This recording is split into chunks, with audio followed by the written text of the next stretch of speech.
having the best analyst on the network for last week. I know it was a struggle. It's okay. Wait, you weren't here last week? I didn't notice. Yeah, you noticed. it, You it was noticed. hard to get through. It was no lie. It was a little bit of a weird game, and I blame Jake blamed it on himself. I blame it on you just not being there to keep things rolling like they should. Somebody's got to keep everybody in line. Well, Tyler, I'll let you get things started, man. All right, I got you. So 1-0 in conference, coach. I know that's got to feel good with how you started, kind of 2-2 now. So you're back. You straight kind of got the path going. But it's first time it's happened in your coaching tenure, starting out 1-0. How's that feel?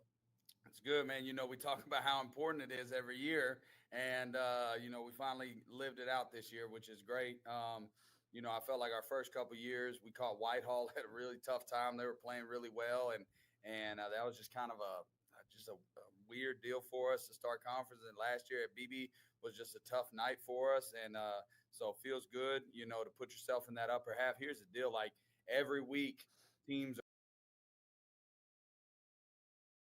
And, you just try to put your head down, stack days, stack wins, and wake up at playoff time. And then, we get ready for an opponent that plays in another part of the state. But, this part of the year is just guys healthy, take the field with the guys that you can roll with and put your head down and grind through another tough conference game. And that's kind of where we find ourselves.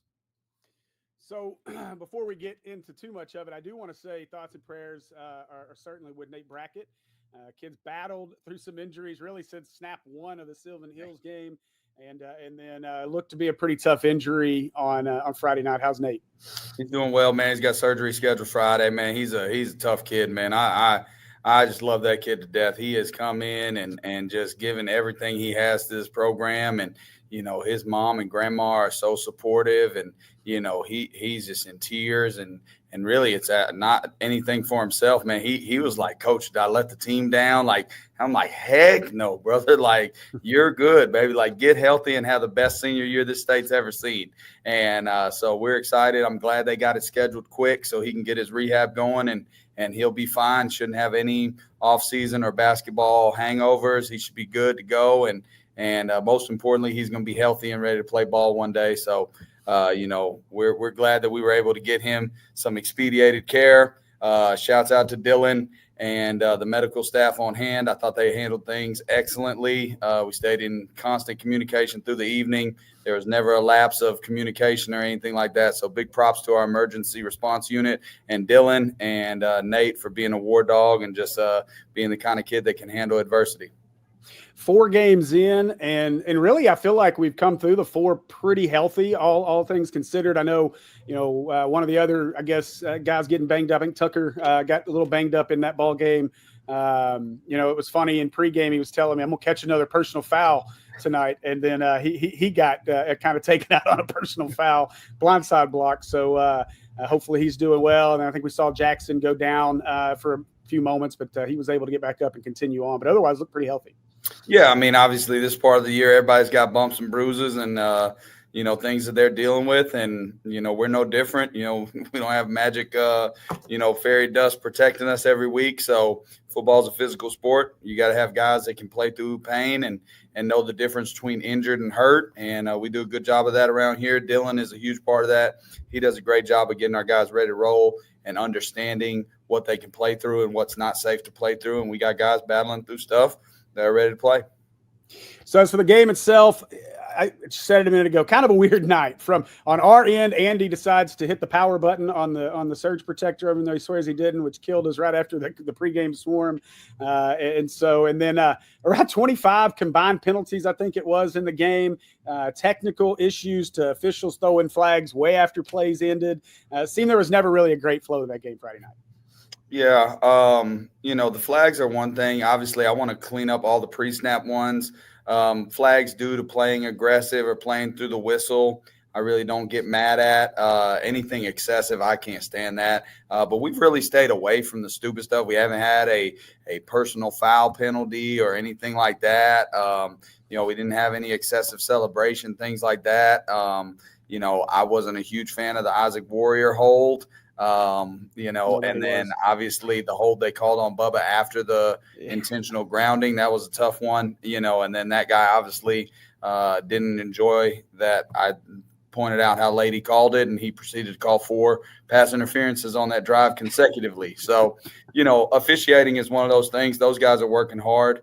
They're trying to do the best that they can. It's kind of that yin-yang balance that you don't control. So I try to just take a deep breath, appreciate those guys for the hard work that they're doing for our state, and move forward and coach what I can coach. I'm not going to rack my brain about penalties I can't control, but I definitely want to focus on the ones we can control. Pre-snap, false starts, delay games, offsides, any operational penalties, we have to clean those up. Those are big deals. If guys are blocking through the whistle, I'm okay with that. We had one against Sylvan Hills that I thought was wild. Guys block a guy through the back of the end zone, don't even dump him, nothing extra. Bubba just happened to walk in very cleanly, so the play ended a lot sooner than those guys. I can't get mad at that. Those guys are working to the whistle. But I will focus on the ones that we control, and we got to clean that up. Yeah, I think that was something that I mentioned, in post game, talking about that discipline piece, and as well as anybody that that discipline piece is so important in terms of getting where you want to go. To your point, you don't want to pick up a dumb 15-yard penalty, talking to somebody just because you made a great play. The scoreboard's going to speak for you. You can have a few words when it's all said and done, but you don't want to pick up those penalties. So I did think, though, I think people will look at those numbers and see 17 penalties from Friday night and think, man. But when you look at it, if you watch the game, there was some roughing the passer calls that you're kind of like, I don't know about that, and then of course the issues there late that we had. So I thought overall, for what was kind of a tough game flow wise, I thought you guys played really well, and clean those little things up you're talking about. And I think, obviously this team's headed for some great things.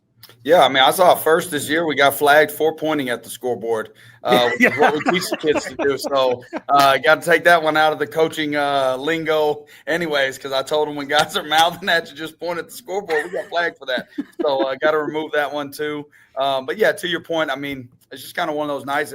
They're laddering the ball late into plays, and there's all kinds of crazy stuff. So we got illegal forward passes here and there, and we had a serious injury, and it's just one of those nights. Praise the Lord, the weather was great and the vibes were high, so we'll get through it. Yeah, Tyler missed out. I mean, it felt like an arena game at times with the way the ball was being thrown around out there. I picked a bad one to miss for sure.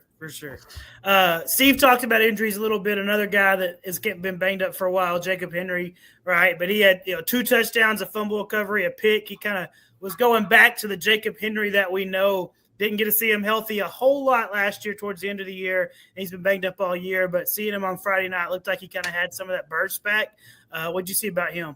Yeah, I think he's finally starting to settle in. Obviously, he's got to have a new normal this year. It's kind of just, he's playing through some things, and so he's got to find that new normal. I think he's finally settling into what that looks and feels like, so he doesn't get, too worked up if something hurts or also plays too cautious. He knows what he can handle now and what he can't, and he's finding kind of a real good homeostasis out there, which has been really, really nice and really exciting to see. Not to steal their thunder, but he was the Hootens Scholar Athlete of the Week this past week, and so that's a very prestigious honor. There's only 13 of those for the entire year, and he's one of those. So I think that's just a true testament to the player he is and the young man that he is.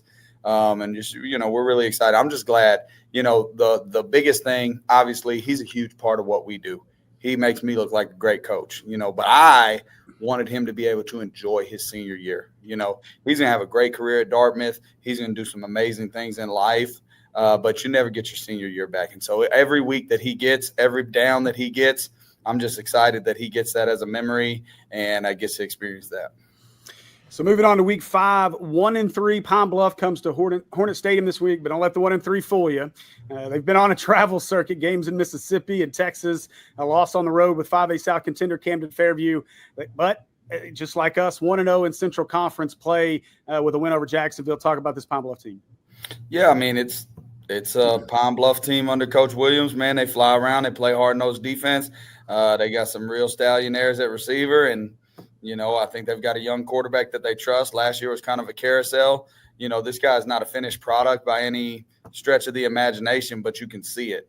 And he does some things. And, man, I mean, his first completion against Jacksonville last week was a skinny post that he threaded through the needle. I mean, put it between three guys. They got big, strong receivers that make plays. So, it's one of those games where we're going to have to be on our P's and Q's. We're going to have to tackle well. We're going to have to rally to the ball. We're going to have to block well. They've got some of the best interior D linemen that we'll see all year.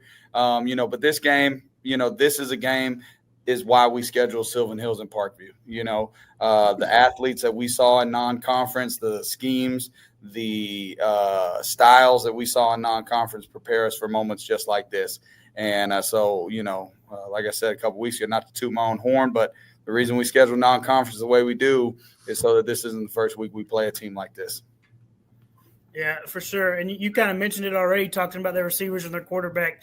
Pine Bluff, they've looked a little bit different since Courtney Crutchfield and company left, right? But you mentioned it. They've got some receivers that can go, a quarterback that they trust. You expect them to try and air it out against you a little bit this week?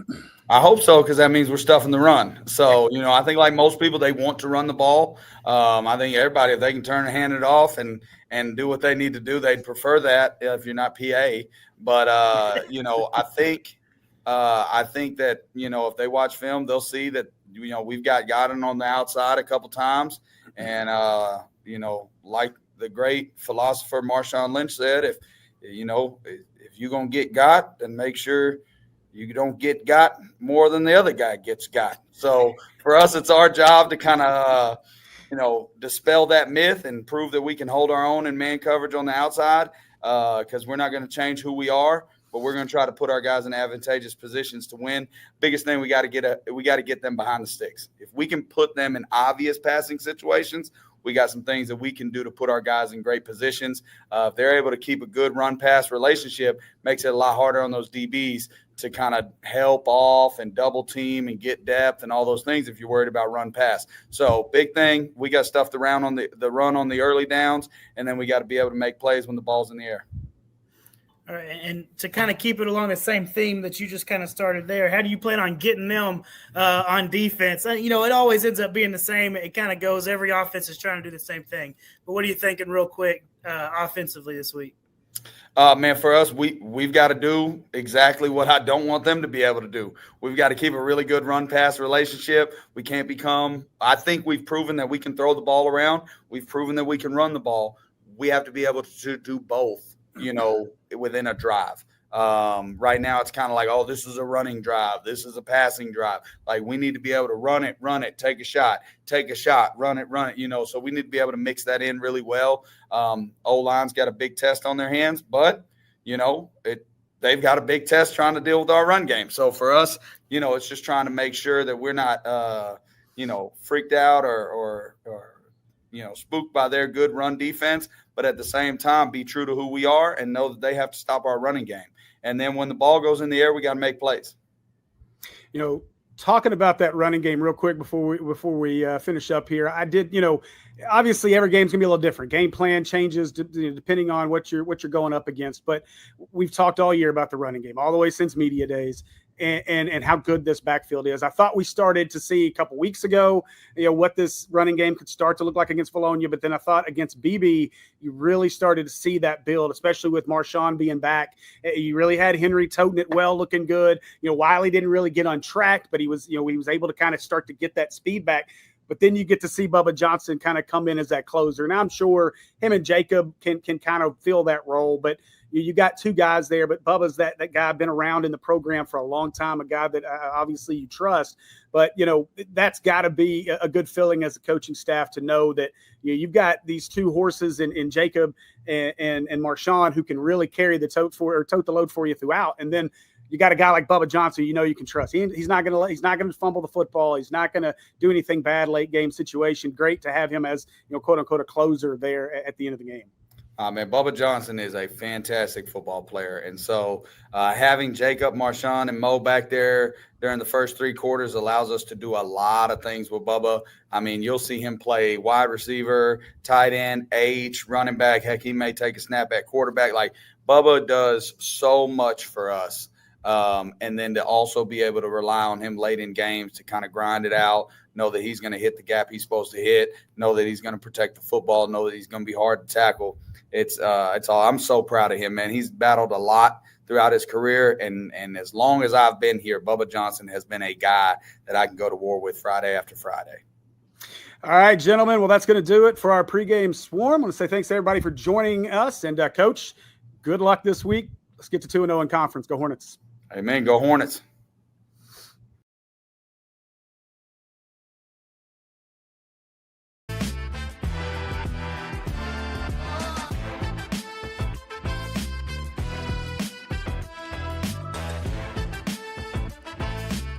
All right, good evening and welcome to Maumelle Hornet Football on the Maumelle Sports Network, brought to you by Natural State Sports. I'm Steve Henson, along with my broadcast partner, Tyler Chenault. Tyler, how are you, man? Oh, well, I'm back.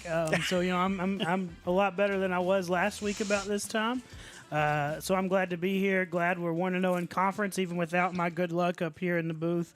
I know Coach Moppin, he was nervous. He with was. me not knowing I wasn't going to be there, but he pulled it out. So I'm I'm happy for him. Happy for the team. We talked about it in the pregame show. Happy that he's finally 1-0 to start conference play as a head coach. Yeah, absolutely. And I think when talking to him throughout last week and even pregame when I was down on the field with him last week, I'm pretty sure that he was on the verge of canceling the game since you couldn't be there. I figure. But we made it happen. Jake filled in admirably, but even he said, "Look, this is my fault. All the weirdness tonight is my fault." And so hopefully everything is much cleaner here tonight. But no, we missed you, man. Glad to have you back. Well, Jake Hall down on the sideline with us this evening, and a big game here against the 1-0 in conference Pine Bluff Zebras. And, this is a Pine Bluff team, Tyler, that comes in. I was talking with Coach Williams down on the sidelines just a few minutes ago, and what he said a lot of is this is a young team. They start a lot of sophomores. Their quarterback is a sophomore. There's some talent sprinkled around, but only a couple of seniors on this team. And so, we've learned a lot. They kind of they went through a murderer's row through non-conference. A really good Camden Fairview team went out of state to play a team out of Mississippi in Texas as well.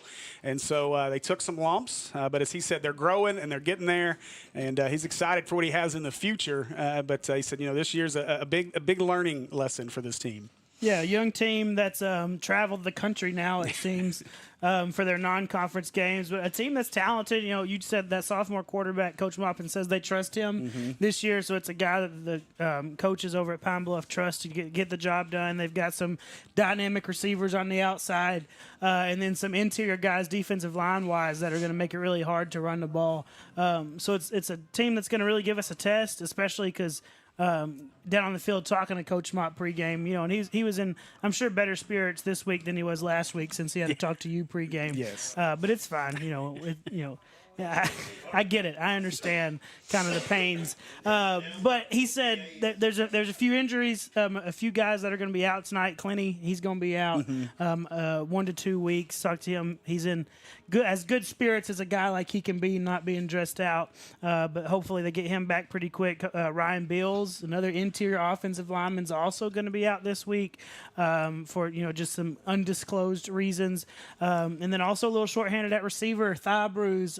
Jumpman is out for 2 weeks. Oh, goodness. With the thigh bruise is what Coach told me. So you're got a lot of different guys, a lot of different names off of that offense that is going to hurt your depth for one piece, and then just another one, it's going to really struggle whenever the strength of that defense for Pine Bluff is that interior defensive line. Yeah, the Christian Jackson piece is one that I was not aware of, so hate to lose him, but obviously means another guy, somebody like an Isaac Warrior, is going to have to step up in his place tonight, and we'll see.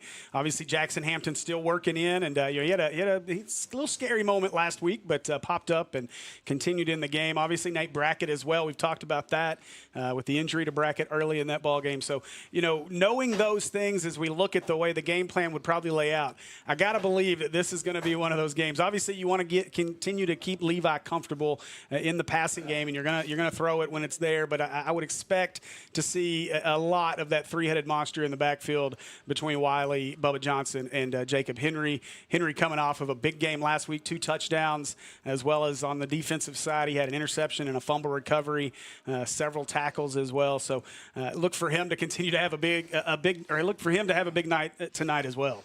Yeah, you would love to be able to get that running game going. I think maybe you're going to see a little bit more of an effort to try and get it going kind of on the edges as opposed to in the up the middle with those defensive tackles, those defensive linemen, and probably some quick game offensively, throwing your little bubble screens and all, which you always hear on Saturdays and Sundays. Those announcers call that an extension of the run game. So just something just kind of get them to come down so maybe you can take the top off offensively throwing the ball. But it's going to be a fight. It's going to be something they going to have some growing pains on the interior of that offensive line. With all the guys that they're missing this week, so they just got to kind of stick with it, keep their head in the game, and figure out what works, and kind of work their way through it offensively tonight. All right, so as we look across the rest of our network games tonight, obviously a few good ones. PA travels over to Quigley Stadium looking for their second victory in 7A Central Conference play as they'll play the Little Rock Central Tigers tonight. And then Heber Springs travels to Mills. And, I was talking with Heber Springs graduate, Trip Keeter, who obviously on the call for the Mills Sports Network tonight. And the Heber fans may not want to hear this, but he said, I hope Mills hangs 50 on them by halftime. So probably a good chance that happens. I believe Eli Moody will make his return this week as well. And then Jacksonville, Reggie Swinton will bring his Titan team over to Robinson for a matchup against a red-hot Robinson Senator team who battled the Crickets last week down at Watson Chapel for a big win. That game was pretty much over by halftime. It was Crickets by halftime. Yes. They were being attacked by Crickets in the press box by halftime. We get to deal with that next week, so we'll see how that goes. I'd rather Crickets than be Red Wasps, as we've had a couple times. So this is very true. Probably the game of the night, though, across the network, at least on paper, when you look at it. Sylvan Hills travels down to Benton to do battle with what is probably the best team in that conference, and that should be a great battle. Obviously, a tough loss last week to Marion for Sylvan Hills, but that should be a fun one as well across the networks. Again, you can find those across all 5 of our networks: PA Live, Sylvan Hills Sports Network, the Mills Sports Network, Robinson Sports Network, and the Mills Sports Network as well. So we are about 7:45 away from our Ackles kickoff. And one piece that I have not mentioned yet that I need to make sure that I mention is our very own Andrew Chambley is no longer Big Baby. He is now Big Daddy.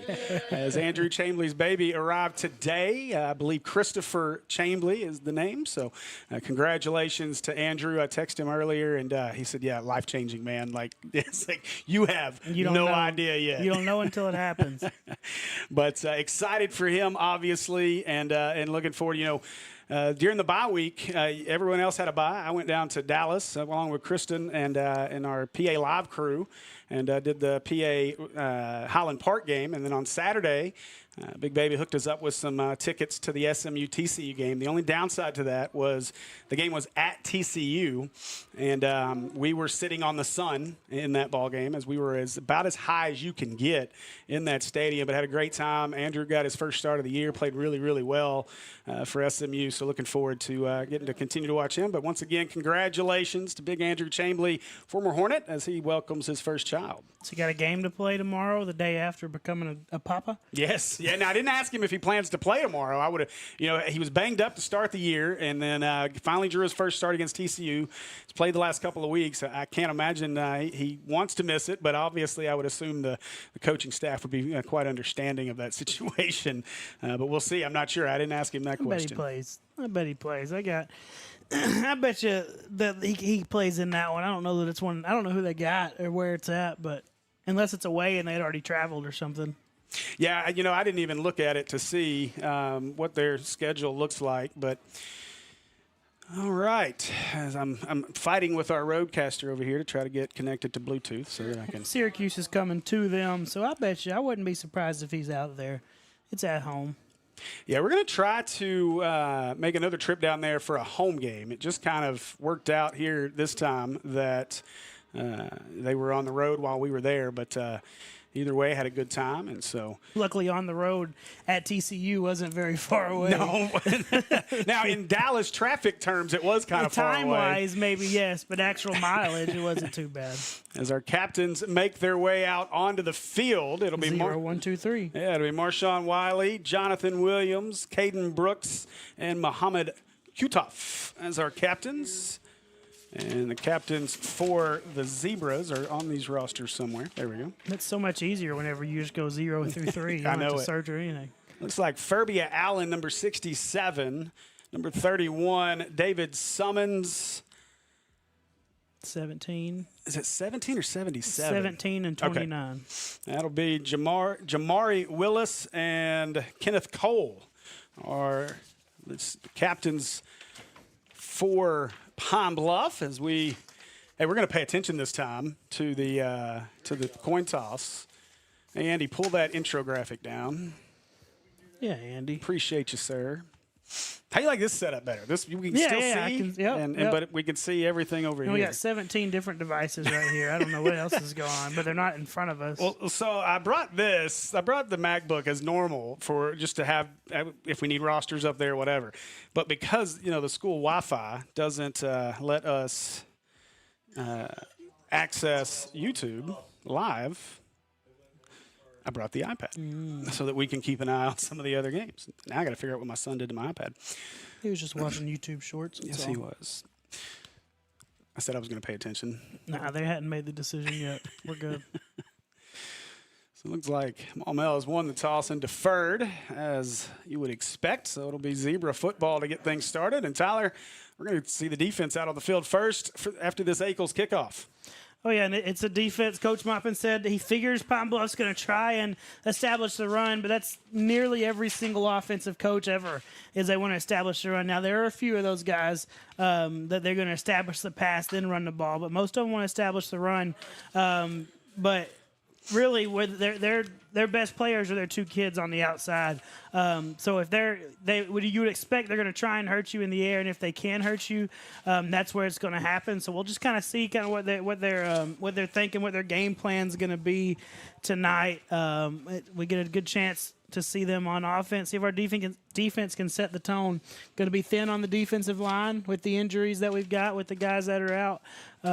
So you hope those guys can play. They're going to have to play most of the game because you got, 3 injuries really, because you lost Brackett last week. You got Bills and you got Clinty, all of them not able to play tonight. So it's going to be a fight. It's going to be a struggle, something where they're going to have to dig deep defensively and offensively. Both of your lines, your big guys are depleted. So it's going to be interesting to see how they react and how they come out and play this game from the first to the fourth quarter. Yeah, and I hate it for Jake Clinty as our Hornets make their way out onto the field, out of the tunnel. And did they make the Zebras take their big blow-up down? I guess so. Yeah, they blew a breaker. Oh, okay. And they blew a breaker. So Coach Moppin, he said, he said, guys, we're not going to be able to do that today.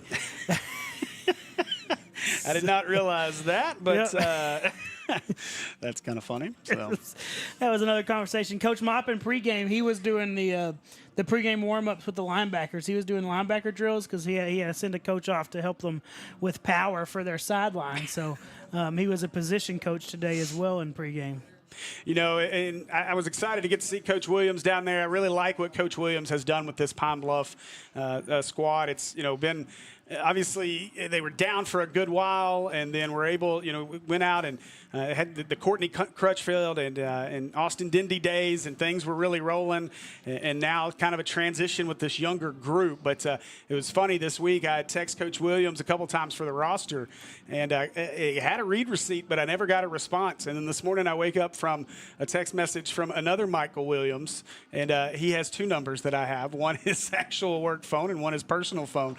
And so we did get the rosters just through some miscommunication, but more so thanks to big Jim Ashley for making sure we got rosters this week. And but yeah, I was kind of stretching it a little bit this week, but it was great to see Coach Williams down there. Such a personable guy and a lot of fun to chat football with. Oh yeah, for sure. And I've never. He got a work phone and he's got a personal phone with us.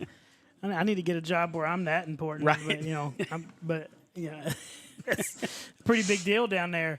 But I'm excited. You said maybe the Sylvan Hills Benton game could be our game of the week, and I'm hoping that's a close one. I think it's got a good chance to be.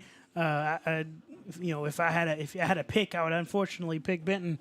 But Sylvan Hills, Coach Kelly's looking really good over there, kind of getting them moving. So maybe we'll have an upset over there. But I think you got a chance for this one to be a pretty good close one that could rival that one, just in terms of what's on the field tonight. You go back to last year in this game, and this was a close game, a game that kind of everything changed as. Everything kind of changed, when they changed quarterbacks after the first quarter. And so that seemed to be the biggest difference, last year. And so we'll see how they go. They're going to stick with the sophomore, obviously, this year. So we're ready for our Ackles kickoff, foot into ball, and we are underway. Offside. And it is an offside, so we're not doing anything. We're not underway. Let's retry. So here's the real question tonight, Tyler, as I watch our camera over here. Bobby brought his lady with him. How well is he going to pay attention to that? Is he going to be focused? I think he's going to focus really well because she's the one who actually recommended him.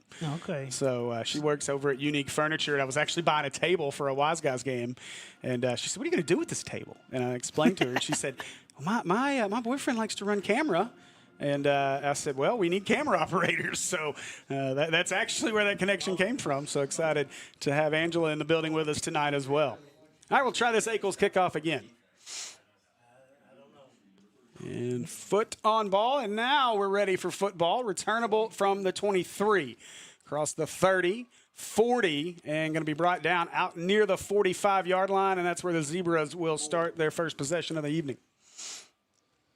Got a little bit of return there. Also gave him a free extra 5 yards.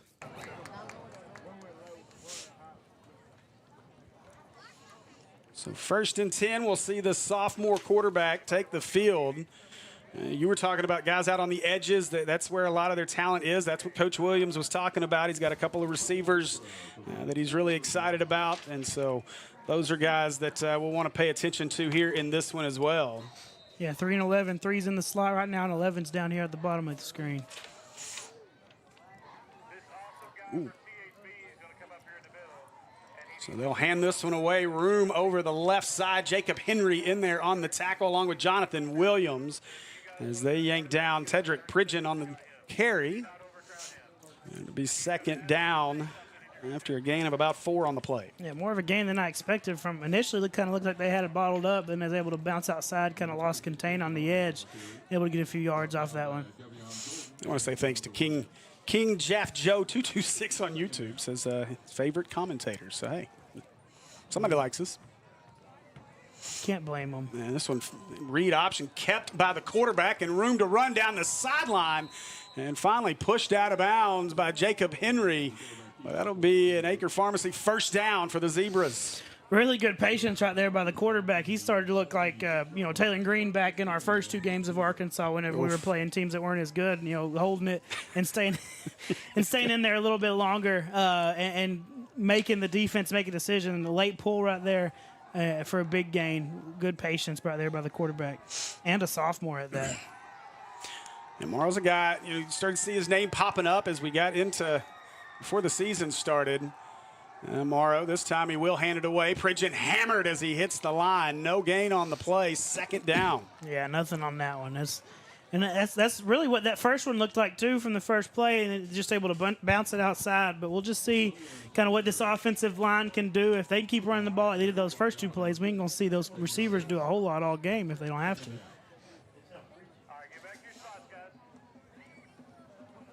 So 2nd and 10. Gonna spread them out a little bit more here now. And they get behind the sticks a little bit, see if that changes what they're thinking.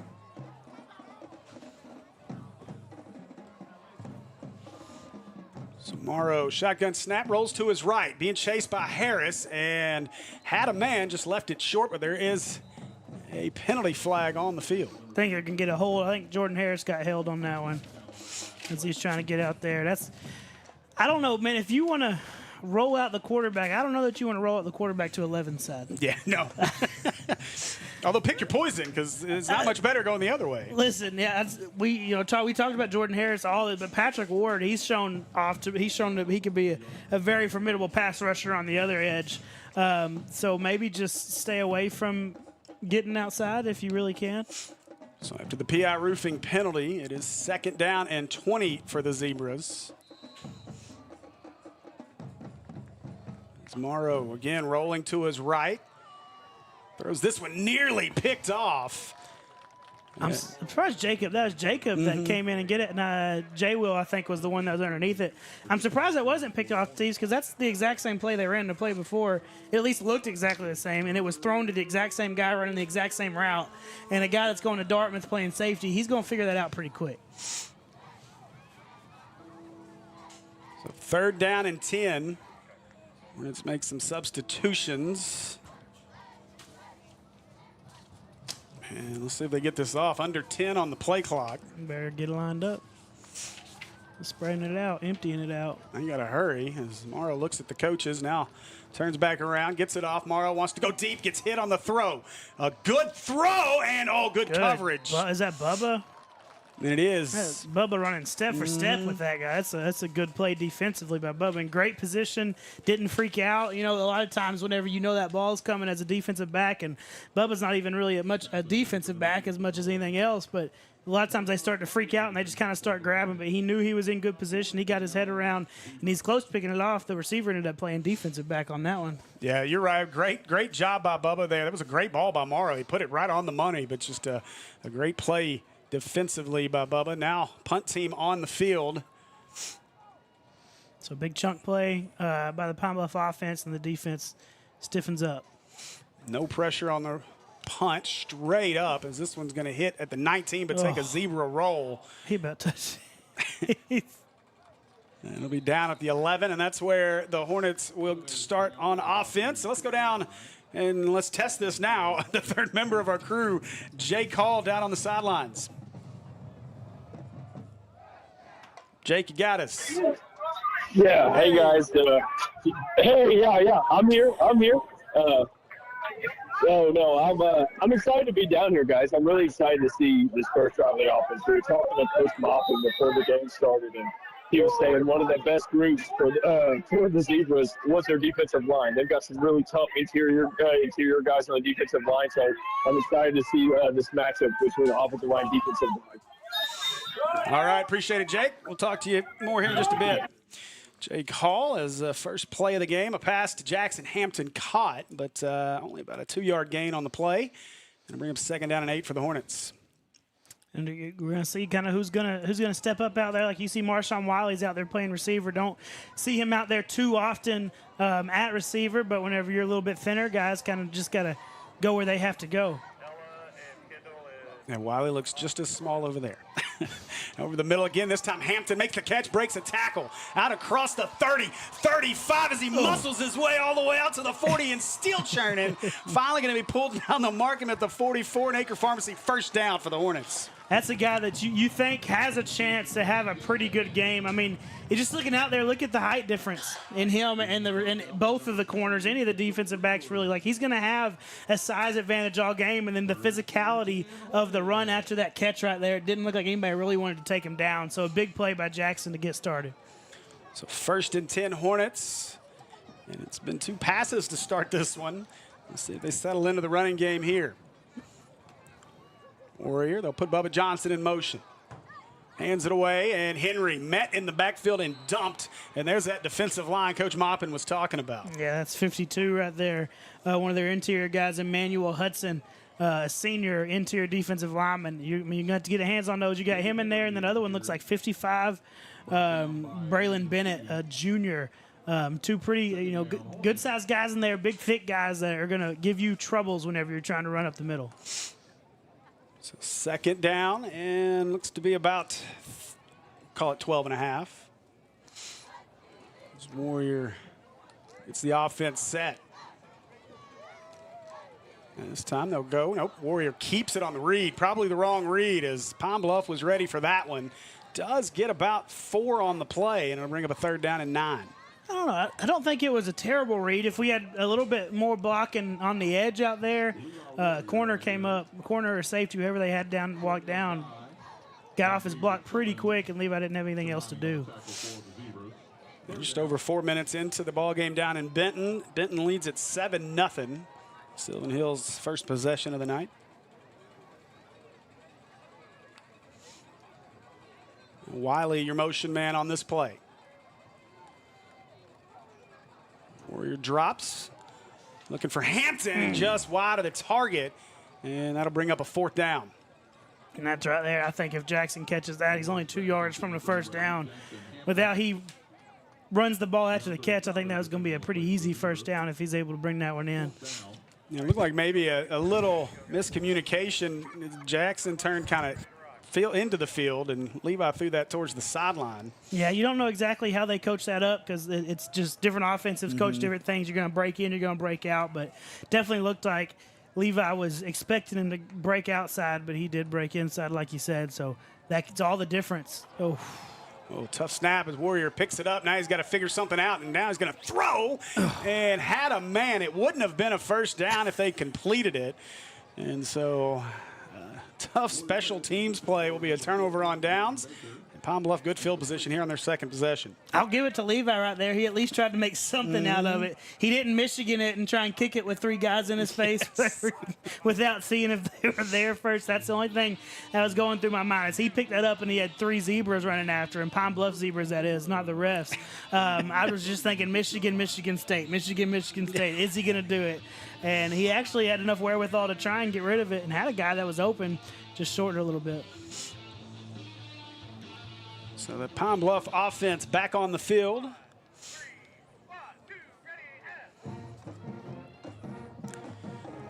Our crowd mic right there with our band pretty much. So get great sounds from our band. This trying to stretch it out, and the Hornets stretch it out. A loss of a yard on the play as they go with number 1, Karen Kolklager. And I really hope I didn't butcher that name, but if I did, I apologize. It'll be 2nd down and 11. Yeah, first off, good play by Bubba to set that edge and make them have to cut it back in. And then Caden Brooks, number 1, your corner out there, does really good coming down to help make a tackle in the run game. Tackle for losses don't often happen for defensive backs. 2nd down and 11. Morrow by himself in the backfield on this one. Hornets show some pressure. Now back out of it. Morrow drops looking, throws it to the left.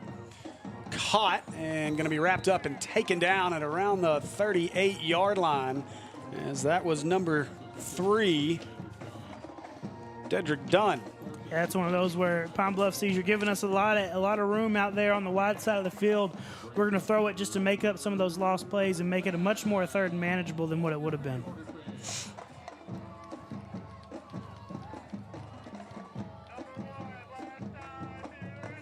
So 3rd down and 7.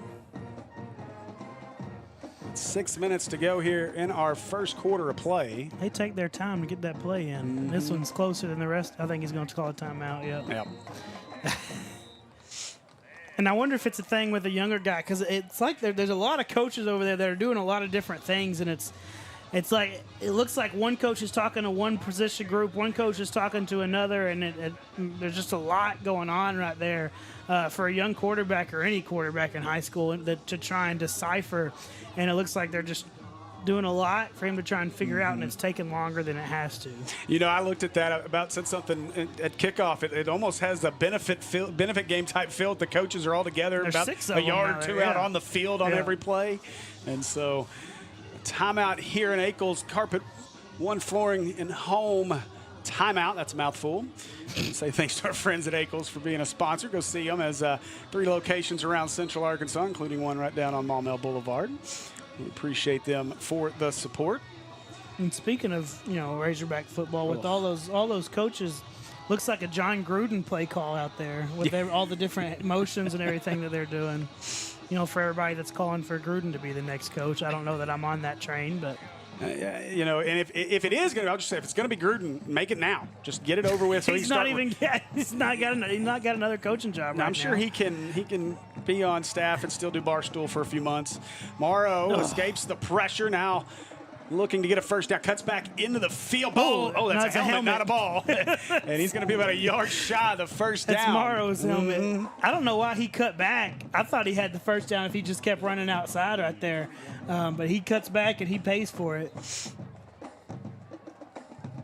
Check in on things on the Robinson Sports Network. Robinson already, with 8 minutes to go in the first, leads Jacksonville 14-0. Yeah. As they are rudely welcoming Reggie Swinton to the conference. That's what I feel. That's yeah. Robinson's pretty stout this year now. Yes, I mean, are. and I don't think that has near as much to do with Jacksonville as it does with Robinson and the level of football that they're playing right now. We got They're calling it. It's an official timeout. I'm not sure. But he's telling them to stay. Okay, they're. Oh, he's trying to fix the clock. Okay, because they had a. Coach Moppett's gonna get mad because their coaches are over there talking to Pine Bluff, but they wouldn't let. It helps that the ball's on that side of the field, so half the team's over there closer to their sideline anyway. So it'll be 4th down and right at a yard here for the Zebras. 5:17, is that what he's saying? 5:18 maybe. We'll see if anybody down there's paying attention. That's usually the biggest question. Hands on the hips. Are y'all looking Hands at just him? went on the hips. The white hat's not excited. He said, "Coach, they're not even looking at me up there, Coach." 5:17. I don't know who's down there anymore, and so normally I just text Shook, but not real sure who's down there anymore. And it's not on our floor, so we can't go help them. No. I'm telling you, they need some sort of way to communicate because I think they're just partying in that booth. think at this point, you got to tell one of the visiting coaches to get on the headset and walk down there because they're on the same floor. Say, hey, tell your coach up there in the booth to go tell them. Or are they just going to say, forget it? They might. We'll add 6 seconds later. Maybe we should stomp on the floor. I don't know. Like something to wake our clock operator up. I guess if both coaches agree, those 6 seconds can just be okay. Our official is still waiting. They are not going to let this start until they get this fixed. Maupin's on the phone. He's calling somebody. It's like, would y'all get back in the booth right now? 47 okay. is what they were doing. Okay. That was a lot. Okay. So that not just 6 seconds. A lot more than just 6 seconds on that one. Makes a little more sense why we'd hold up play. Yeah, I'm okay. I get it now. All right, so 4th and a yard and a big backfield here. Kevin Pope in there, number 9 at quarterback. And Pope. Wow, boy, the Hornets were way in the backfield. Oh, no! Second effort, ball's out maybe. Did the ball come out? Either way, short. Even second effort, he didn't get there. He got stopped so far behind the line that second effort was about 3 extra yards, but they had him about 4 yards behind the line of scrimmage.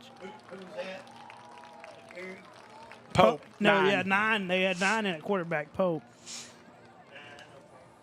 Morrow had to come out anyway, but I figured Pope, big kid, I figured they wanted him running the ball in that situation anyway.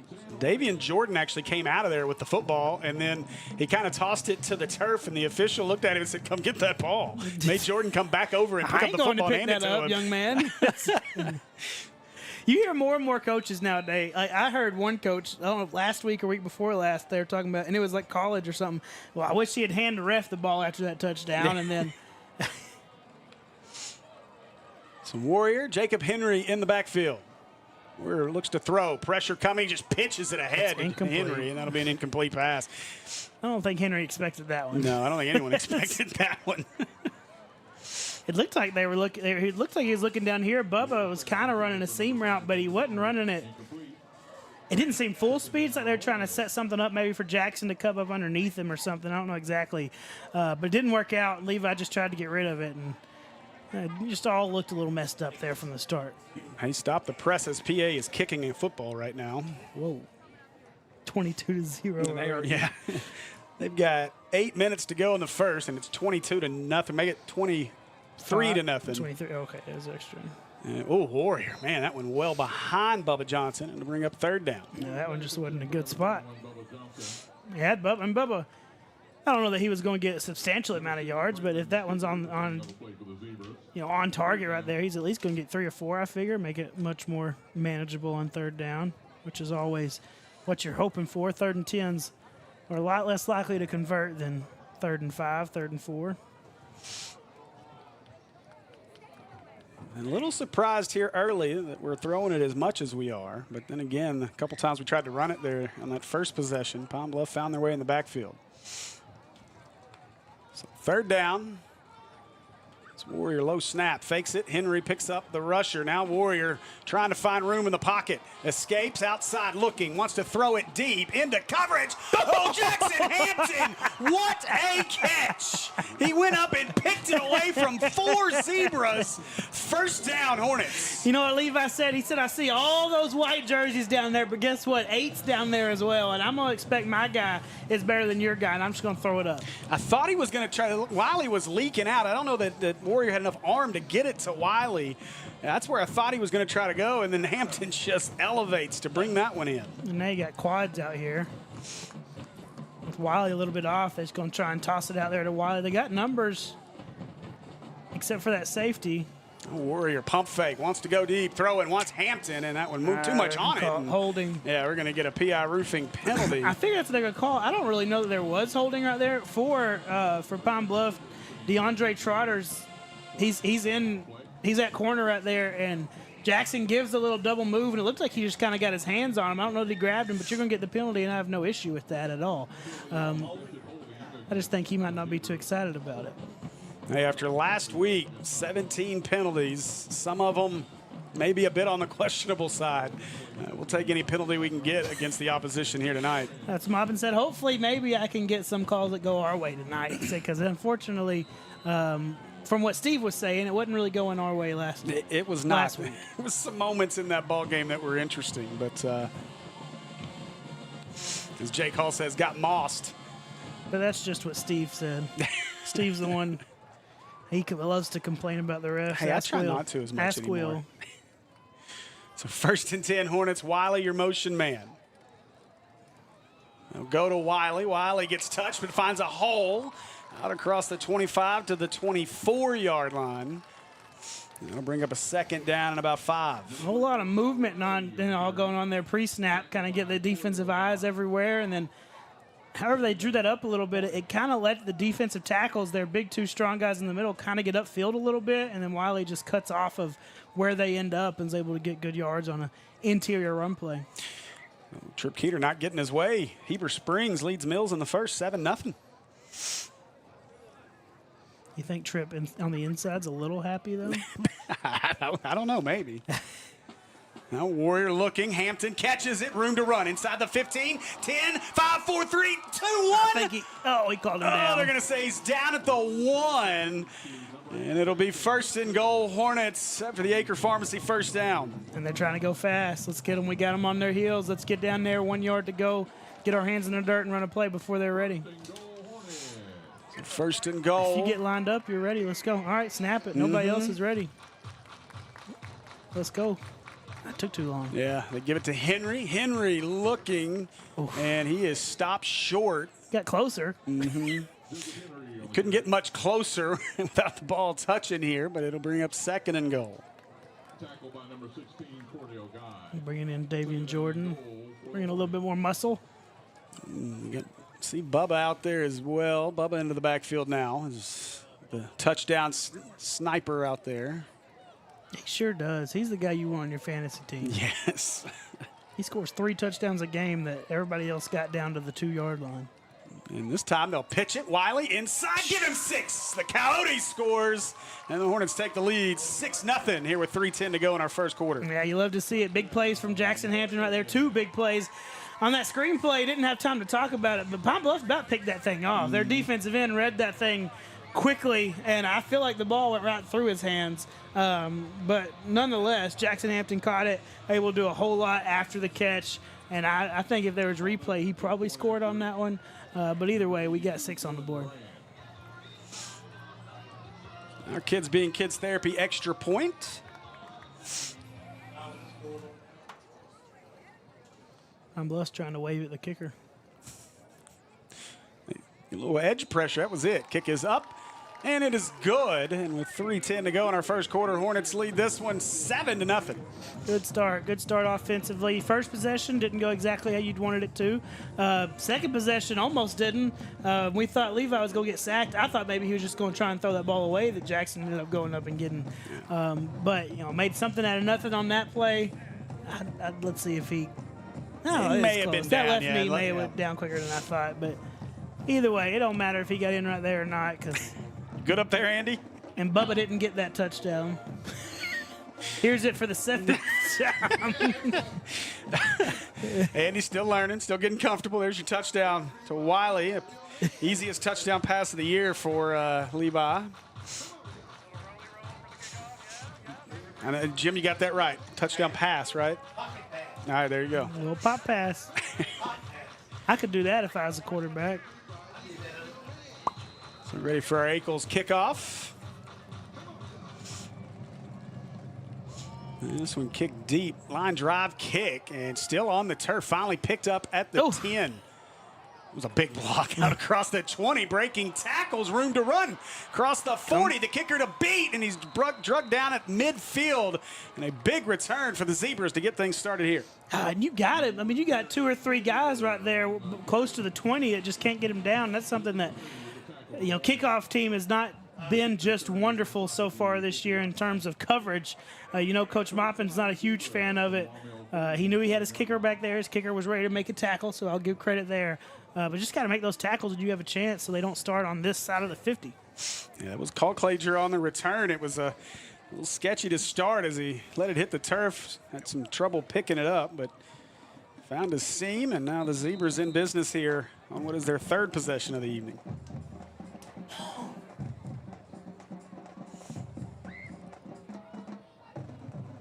Motion as Morrow hands it away and taken down right at the line of scrimmage. No gain on the play, 2nd and 10. It looked like very similar to that first possession, their first run play where he bounced outside. It looked like we played it exactly the same on the interior, but we had a guy set the edge, make him have to cut that up to where everybody there was to make a tackle. Nothing else. The Zebras are shortening the game a little bit, taking as much time as they are. Whether by design or that's just how it happens, but.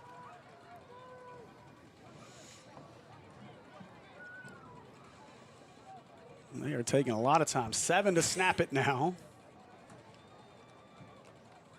As Morrow hands this one away, and the Hornets again right there in the backfield. Is that Henry or Jordan? It was Henry. Jay Will. Was it Jay Will? Yeah, okay. Jay Will. Yeah. 0. I don't even know if Henry. Yeah, Henry. He's down on this side. I just have a habit of when I see a single-digit number in the backfield, I just assume it's Jacob Henry at this point. Yeah, they had a check with me on that one, and they checked with Coach, and the play they called left Jay Will unblocked right there in the hole, so I don't know if that was the best check with me right there. So 3rd down and 11. Morrow behind the sticks yet again. Sophomore drops, looks, wants to go deep over the middle. Nice throw. That one caught and right at the stick should be enough for an Acre Pharmacy 1st down. Oh. That's close. Jaden Baker's helmet came off. He's got to come off the play on that tackle. They are right at the sticks. He gave it to him. Whitehat gave it to him. Coach was telling me down there, Quentin Roy, a guy he's really excited about and been offered Georgia State. So Texas Tech was in the building last week or during this week, taking a look at him as well. And so a guy that he said if he's a hair taller, he could probably name his school. But it also taller, okay. Texas Tech. I said taller. He needs to put on some weight, is what he was told. Okay, I was about to say 6'5". Goodness gracious, how much taller does he need to be? This one up the middle. And going to be wrapped up, drugged down a yard on the play. If you don't know any better, it looks like Davian Jordan's throwing punches in there. He's punching at the football, trying to cause a fumble. Well, if anything, I guess Pine Bluff's better at holding on to it than the Razorbacks are. Oh, gosh. The 2 losses on that one. How many more times are we going to bring them up? You said Texas State, and I thought about it because that's another name that's floated out there. However you say his name, Kenny. I don't know. I'm good on that one. We can pass on that. I just need whoever the boosters are going to give a lot of NIL dollars to. Exactly. And, boy, Hornets all over this one in the backfield. as I believe Jordan comes out of it like he was a part of it. Jordan Harris, and then 13, I think, did too. that was Mayweather. Jason Arnold on the carry. Brings up another 3rd and long now. You love whenever it's 3rd and behind the sticks. Sounds like Andy's down there trying to shoot his cup into the trash and 0 for 4 or something. If you look down there at the defensive line, you can tell who their brothers are. They literally have the exact same stance. Same hands on the hip and everything. That's going to do it for our first quarter of play here at Hornets Stadium. Hornets lead at 7-0. We'll be back with more Hornet football on the Maumelle Sports Network right after this. Come see us today at American Pie Pizza. Enjoy our pizza by the slice daily from 11 a.m. until 2 p.m. Or catch one of our daily specials like $2 Tuesdays and get $2 off any large pizza. Are wings more your thing? Monday nights are Wingtastic Mondays. So get all the wings you can eat for just 69 cents a wing. And don't forget about the incredible cheese dip. Then to finish it all off, be sure to grab a Pizookie or one of our other amazing desserts. So head over to 9709 Maumelle Boulevard and let our friendly staff serve you today. Call ahead at 501-758-8800 or order online at www.ampiepizza.com. Live free and eat pizza at American Pie Pizza.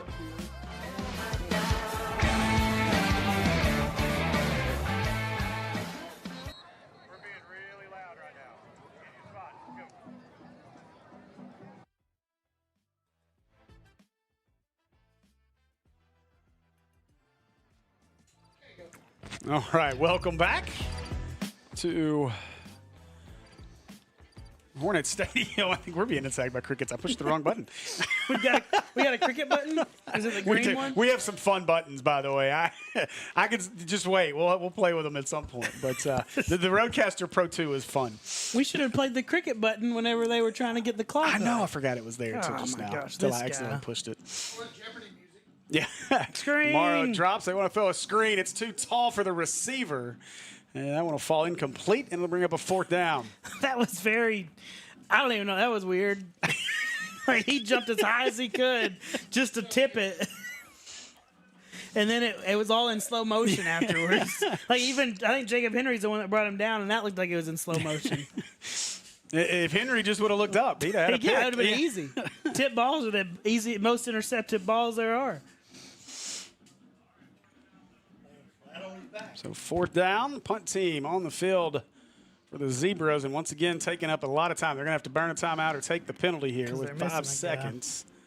And Coach Williams may be content with just taking the 5 yards. You're going to punt. I'm not calling a timeout on 4th down whenever I'm about to punt the ball away. I'm not going to waste one of those. There's a PI roofing penalty, delay a game. There is all kinds of confusion. They have run guys off and on the field here. Now they may have it set. And now some of the guys heading back to there we go.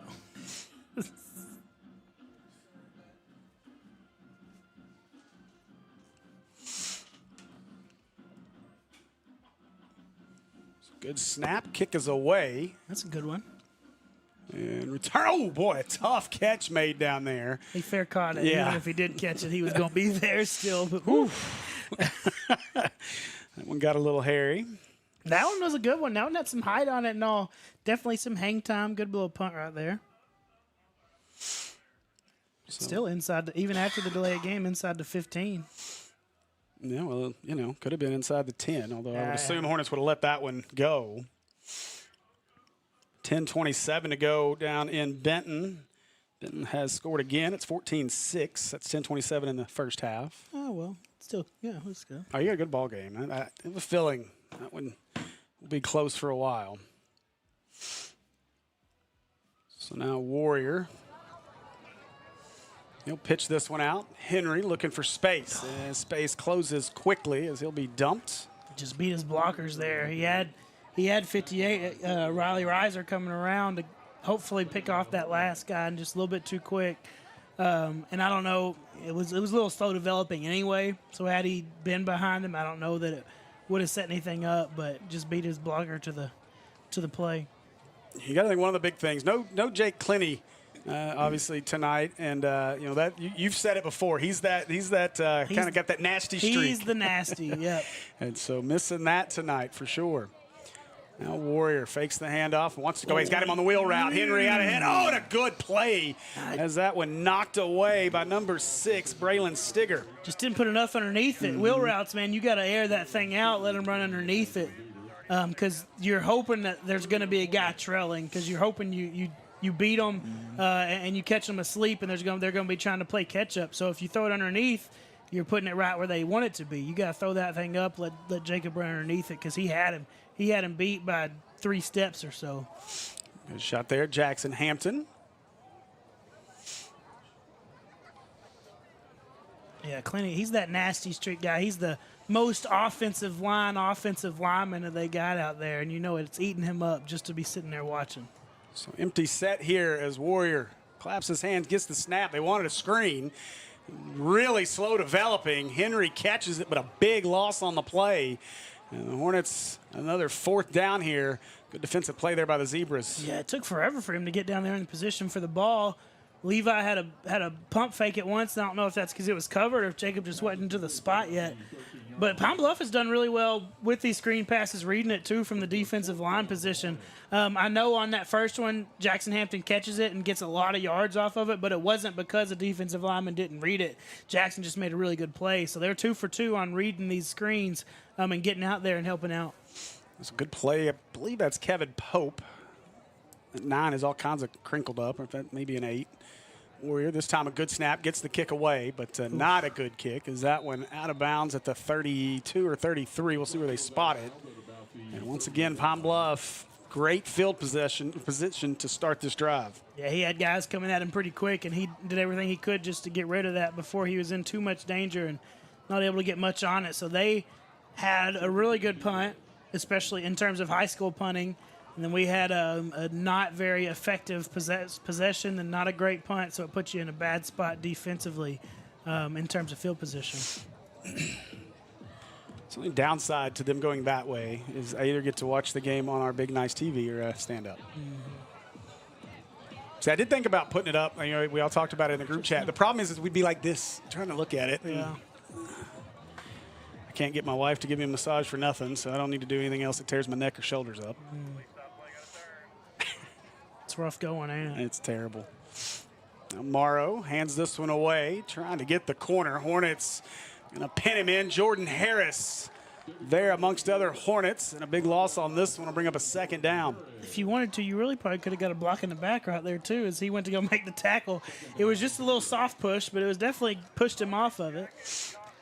But I think even if you get it, that's declined with a big 7-yard loss or so. Yeah, you're right. It's been 2nd down and 17. So far, a fairly quick-moving first half. 9:39 to go. Whenever an offense uses the whole play clock every time. And once again, under 10, they check to the sidelines. Better hurry up. Nope. They give it to him. Now Morrow in trouble, and down he goes as he gets across the 40. That'll be a sack for the Hornets, back to the 39-yard line. It'll be 3rd down and 19. It's one of those where the presence of Jordan Harris on the edge just kind of gets him uncomfortable. He comes flying up the field, makes Morrow, second-guess himself and tuck it and right into London McEwen, and get tripped up right there. So 3rd down.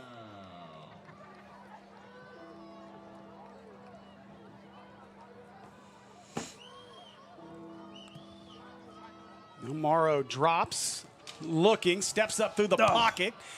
Now being chased and tripped up. Good tackle as Jay Will gets the sack, as he'll lose about a half-yard on the play, and it'll bring up a 4th down. Let's quickly go down to the 3rd member of our crew, Mr. Jake Hall.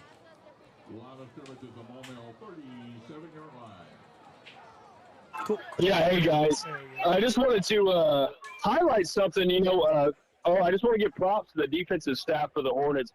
After that first drive, they pulled the whole entire defensive side of the ball over here, and they were looking at the film, and they were imploring them, you guys got to communicate. You guys got to be telling each other what's going on, what positions you need to be in. And I've seen a lot more guys out there being vocal and explaining everything, making sure everybody's in the right spot. So just wanted to give big props to that. And also, I don't know if you noticed, The drive before this one, they had Jacob Henry back at linebacker, and then now they moved him back to safety. He's all over the place tonight.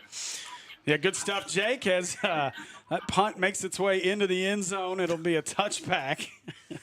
We were both looking at the same thing. He got rolled up. He turned around to look at the ball, and a guy just kind of got pushed and rolled into it. Okay.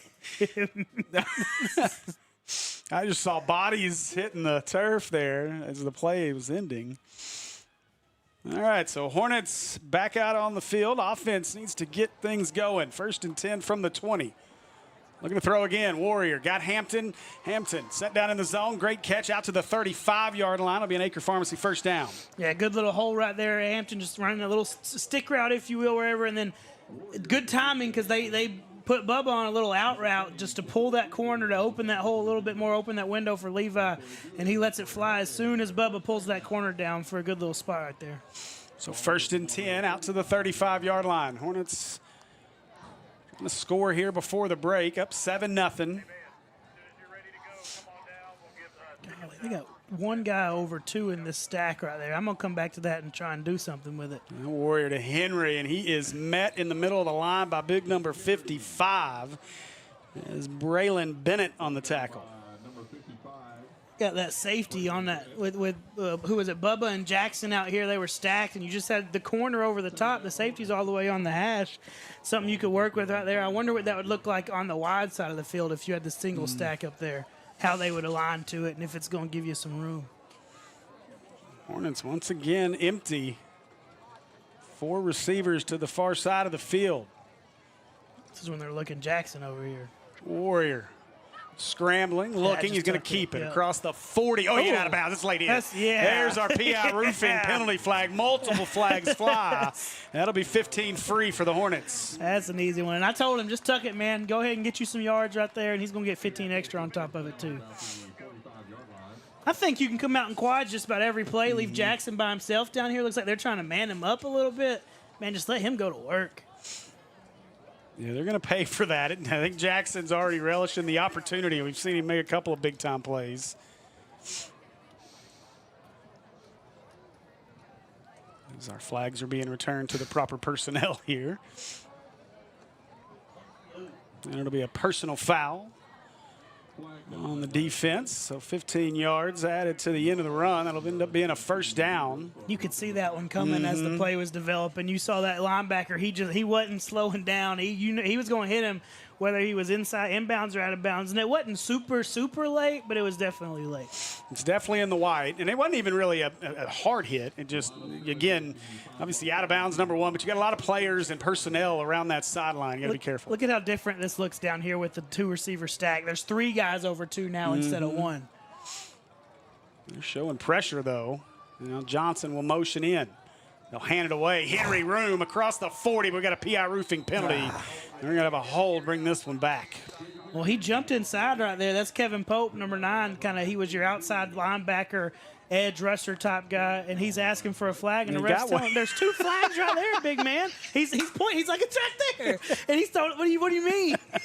And then he's like, oh, okay, I got you. Appreciate it. The ref's like, I don't know what you want me to do. There's 2 of them down. That's a moment where I wish we had our ref mic'd up. That was beautiful. And it didn't look like he was being ugly or anything. He was just trying to have a conversation.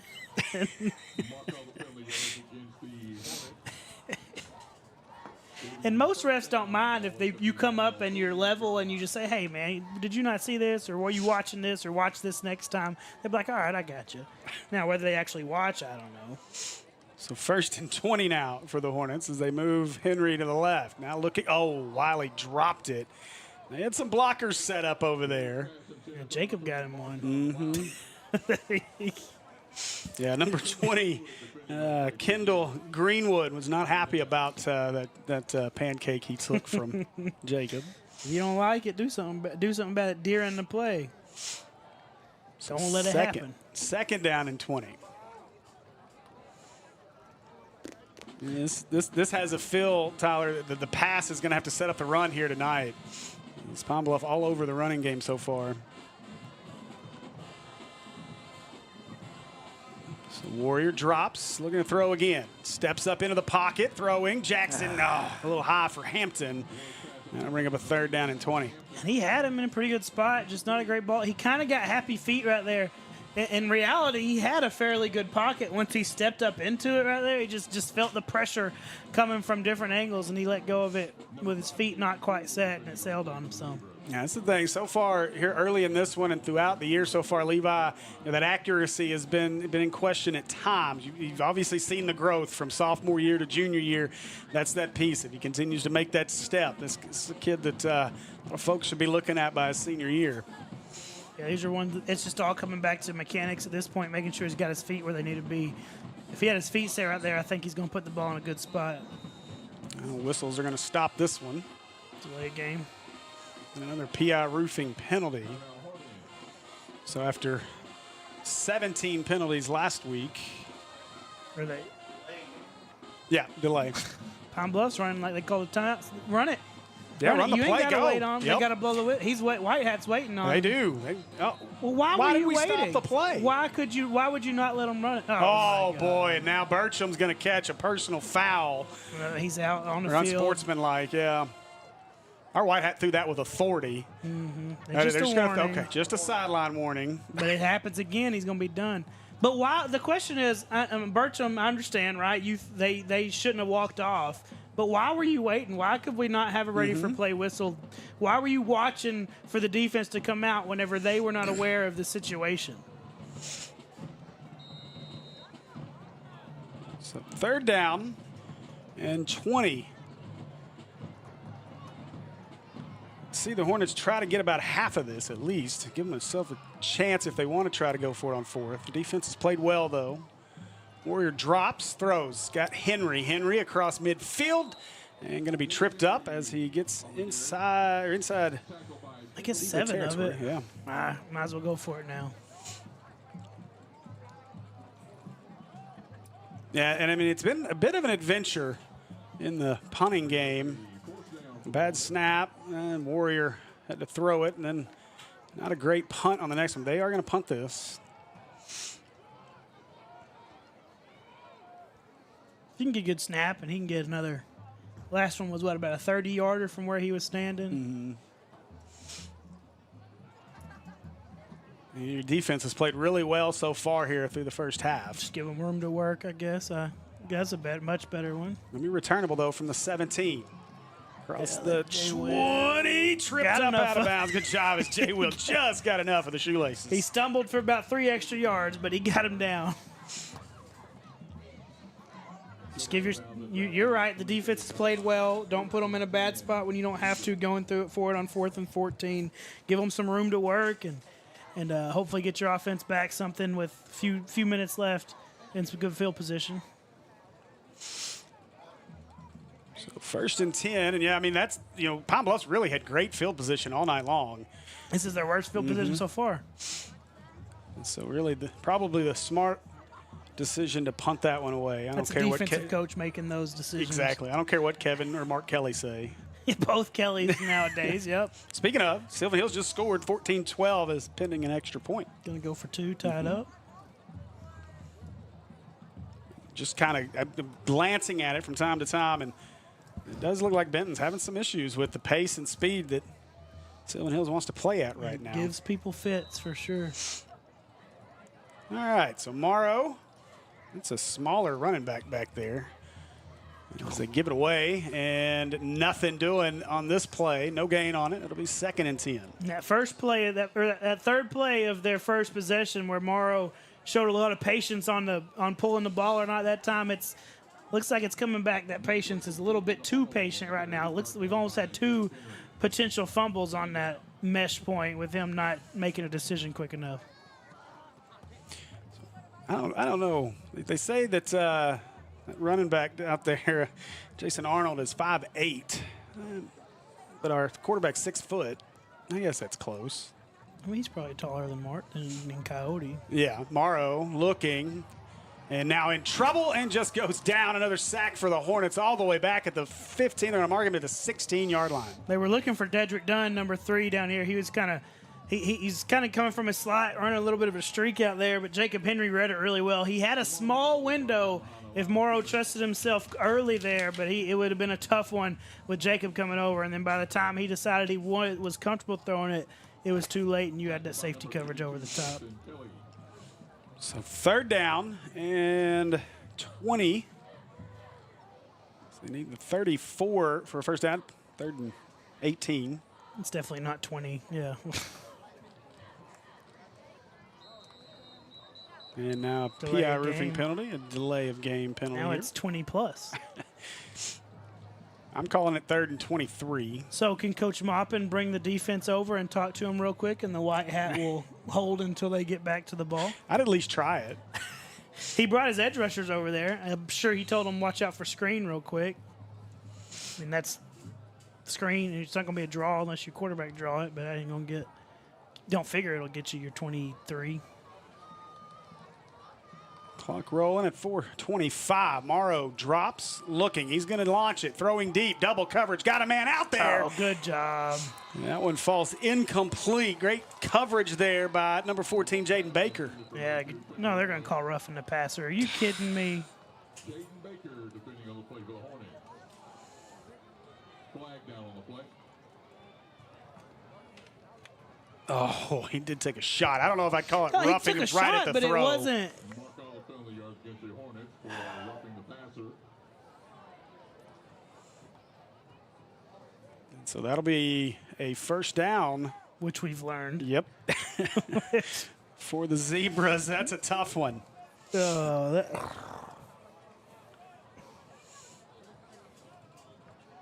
I mean, I watched him get hit, but in no way did I think that was going to be too late. And we had a couple of those last week too. So, but that's a tough one.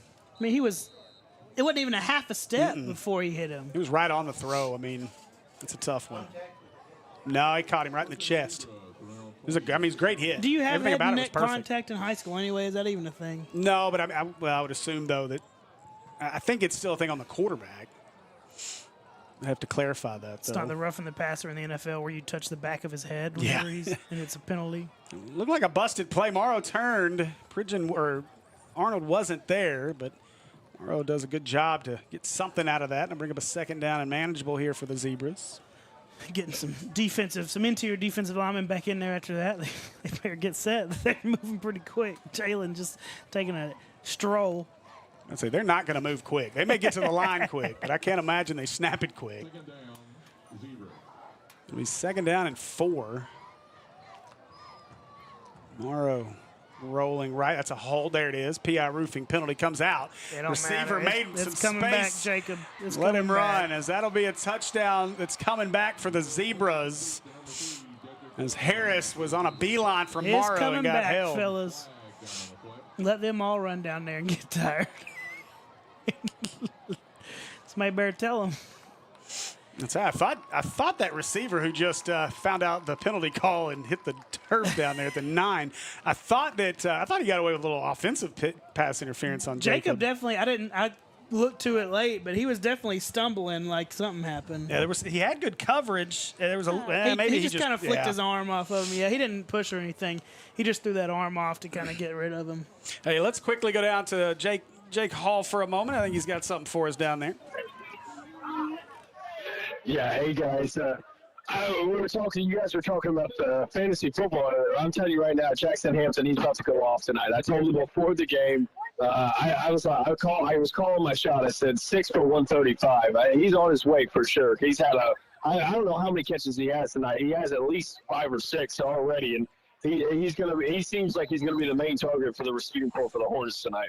Yeah, absolutely, Jay. Good stuff. Obviously, without Christian Jackson, that'll be a big focal point for Levi tonight. And obviously, a pretty good piece to have down there is maybe a little bit of a safety blanket for Levi. You can just throw it up like you did earlier and go moss guys over 4 folks. So Morrow fakes it, throws a little slant, caught good play as he turns the other way, spins out to the 40-yard line. And that'll be an Acre Pharmacy first down for the Zebras. Got to be a little bit more willing to make a tackle out there. His back's to you. That's when where you come up and hit him. You don't just got to dive at the feet. Come up and make a tackle, wrap him up, and wait for some help. So 1st and 10 after the big play for the Zebras. 3 minutes to go here in our first half of play. And been quick moving, at least the clock's been quick moving.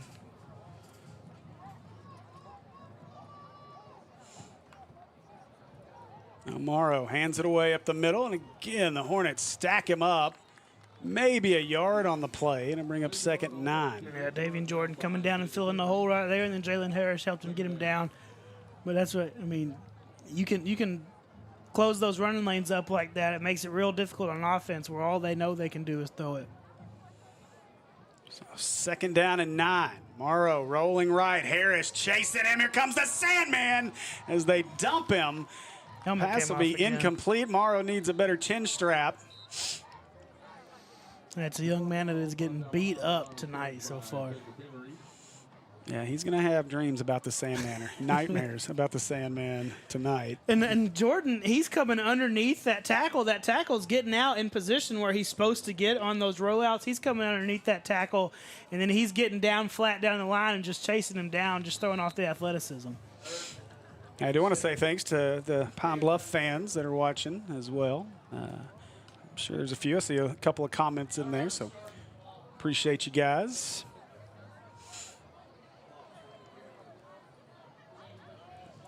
They're going to take a timeout. They are really taking their time. 5 seconds to snap this, and they're not set. They're not going to get this snapped. Timeout, yeah. Coach Williams calls an Ackles timeout here. Well, you got to remember, you got to not their regular quarterback wasn't in at quarterback either, so. Big thanks to our friends, Ackles Carpet One Floor and Home, making your home beautiful for less for over 35 years. Located at 10 Maumelle Curve Court in North Little Rock, 501-214-0495. Or check out all their other locations, but visit them online at AcklesCarpet1.com. Ackles done some great work for me as well, and appreciate all the options there for any of your home renovation needs. So we'll see our friends at Ackles. And hopefully, our touchdown sponsor, we've not got to say much about our friends at American Pie Pizza so far tonight, but I'm hoping if you're wanting to go to get you some pizza, APP, they should have the game on for you. As worked with Tamsy to get a couple of the TVs going over there, so hopefully they're tuned in at American Pie Pizza right now, 9709 Maumelle Boulevard. I need you to chill on the music. You're going to get us kicked off YouTube. As Tyler dances. It happened in the Arena League. Oh, man. That was a whole thing, though. First game of the year. So I believe that's still Pope at quarterback. No, it's not. I think it's 3. It's 2 or 3. Is it? Roy or Dunn. So motion, and they'll hand it away, looking for room. There's none there. Boy, yeah, there's the hold. It's Bubba. Is it Bubba? Yeah, it was Bubba Johnson being held. Couldn't get away from his man. So the PI roofing penalty that the Sandman goes and picks up for our official. I don't. That's guys try and do that because they're trying to help out. Like, I get it, but they don't realize sometimes is they throw the flag at a certain spot to try and spot where the penalty was, so it actually kind of messes them up a little bit sometimes. But I appreciate the guys trying to help out. So it was a hold. The Hornets will decline the penalty to make it 4th and 10 with 1:46 to go. Now timeout by the Hornets. Try to save some clock. Benton has scored again. It's 21-14. I tell you what I want to see happen between now and our next home game is Will teach Andy how to do the live look-in thing again. I don't know if you were with you. I don't know if you saw that, but so last year when Mills was playing in the playoffs, I had to go over and call a game for Mills. I think it was a Mills Warren game, and I was watching the broadcast of Parkview and Valley View that we were doing, and Will popped up a live look-in of our game on their game. And so pretty neat deal we can do with the VMix software that allows Andy to be able to pull that in and show us other games. So, actually, Andy, how you feel about that? Hey, look, it might be a good thing next week. Watson Chapel's struggling this year, and it may be a game where we need to fill some space. Well, hey, we can just If they're struggling that much, Andy could probably pull a bunch of replays, get more practice on that too. Wow. A shocker right now over at exit 3 as Heber Springs leads Mills. They're 10 seconds away from halftime. It is 14-0 Panthers right now. I feel like every game Mills has played this year has been at Mills. They haven't been on the road yet. Okay. Next week, they finally got, I think they go to Riverview next week. Legal substitute. They got 1, 2, 3. They do have 12. We got 12. Yep. Oh, my. Out of a timeout. That can't happen. Look at Moppin. Look. So now we'll see. Bluff may change their strategy here as it's 4th and 5. They're going to keep the punt team out there, though, it looks like. They shift Pope. A good snap. No pressure here. A high punt. Not very deep. This one's going to hit the turf. Hornets got to get away from it. Get away, Damien. Get away, Damien. No, what are you doing? You go the opposite direction the ball is traveling. Don't try and get close to it. Go the opposite direction. Okay, that's a funny shaped football. It can bounce a lot of different ways. It don't take much for that to come hit your toe. And he's getting told that right now. Hey, don't even look at it. And once you know where it's at, turn and run the other way. He was staring at it like a car accident on the interstate. He was like, just couldn't take his eyes off of it. And he wasn't going for it. He just didn't get as far away as you would like for him to get.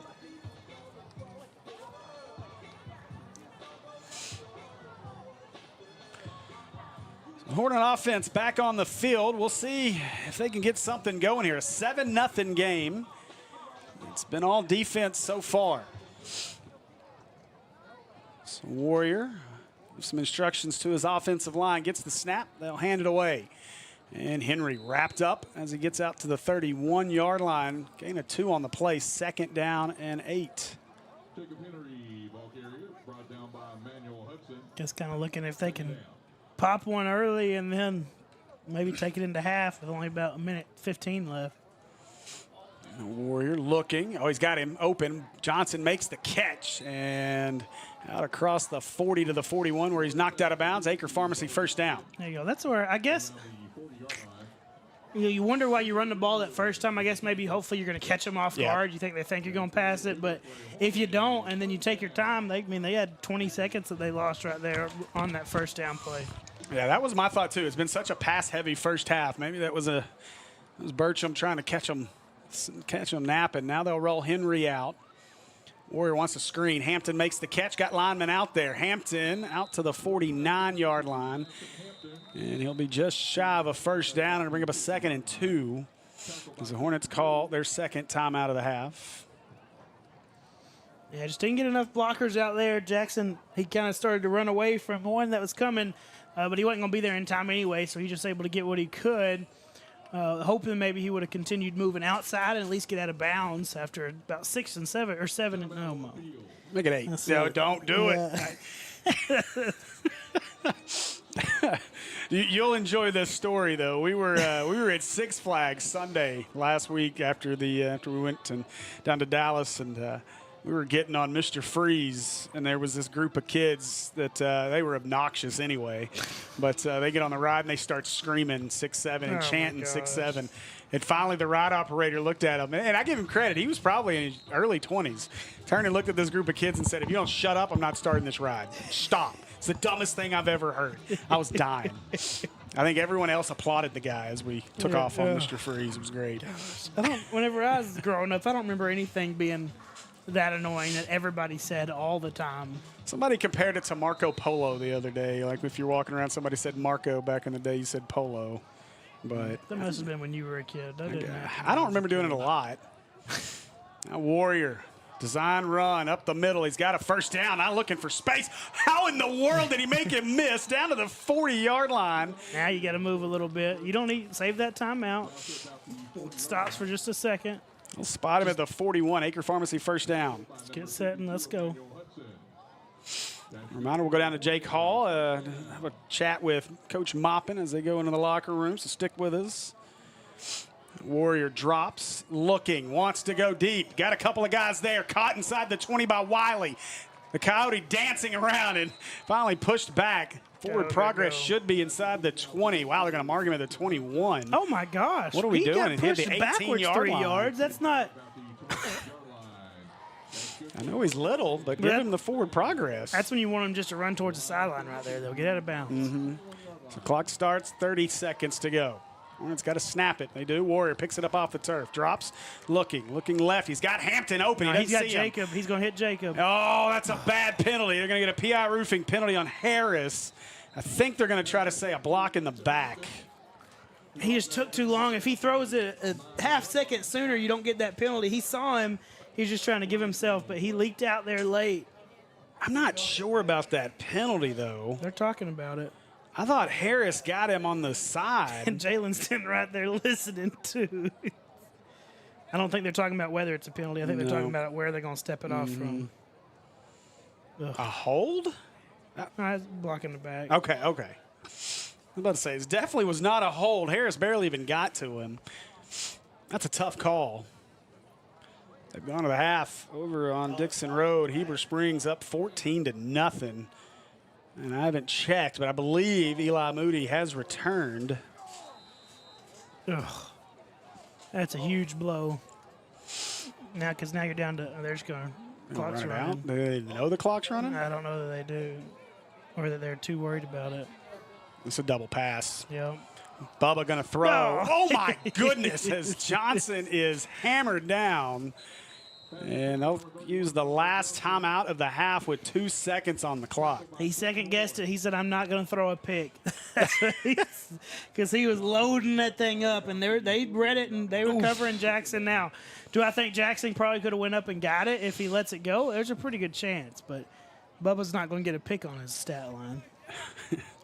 Yeah, that close to that. I don't know that. I mean, you don't want it on your stat line, but I think that they wouldn't have minded just putting it up there. You can let that thing fly. In that situation, you can let it fly. Yeah, 2 seconds. Even if they catch it, clock's going to run out on the half, or it works like a long punt here. But either way, 2nd and 30. Is that right? It's 31. They need the 11. They're at the 42. That would be 31, correct? Yeah. At least my Bryant High School math says so. It's a lot of yards to get in 2 seconds. Bryant with an interesting one tonight as they play Little Rock Christian. They're 13 seconds away from halftime in Benton as the Panthers lead Sylvan Hills 21-14 over on the Sylvan Hills Sports Network. Now Pine Bluff got everybody back. Deepest man is going to be like a punt returner at the 3. Looks like they're in punt return. Shading the safety towards Hampton's side. Wonder why. Now Warrior drops, rolls to his right, looking. Launches, got hit. That's as much of a roughing as the last one. It'll be picked off by the Zebras. No, Jacob. Is that Henry that's hurt? Yeah.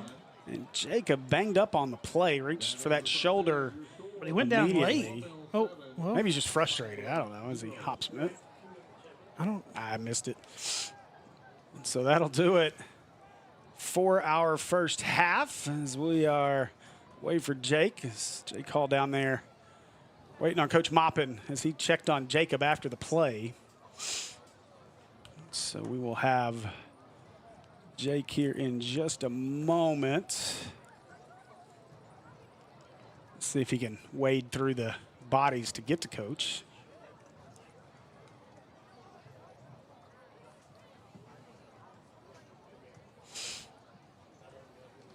You guys make sure you stick with us for our halftime as we'll have the band playing for you. As now looks like Jake is ready down there with Coach Moppin. Hey guys, got Coach Moppin here. So let's start off with the defense. Your defensive line is getting great pressure. Maybe just highlight some of those guys and what they're the great work they're doing. Yeah, we're down to 4 tonight. So Jalon Harris, Jordan Harris, London McEwen, and Patrick Ward been doing a great job all night. So really proud of those guys. We got 2 more quarters to seal the deal. We challenged them to keep it 0 on the clock. We've done good in the first half of the quarter. It's time to come out in the second half and do a great job. Absolutely.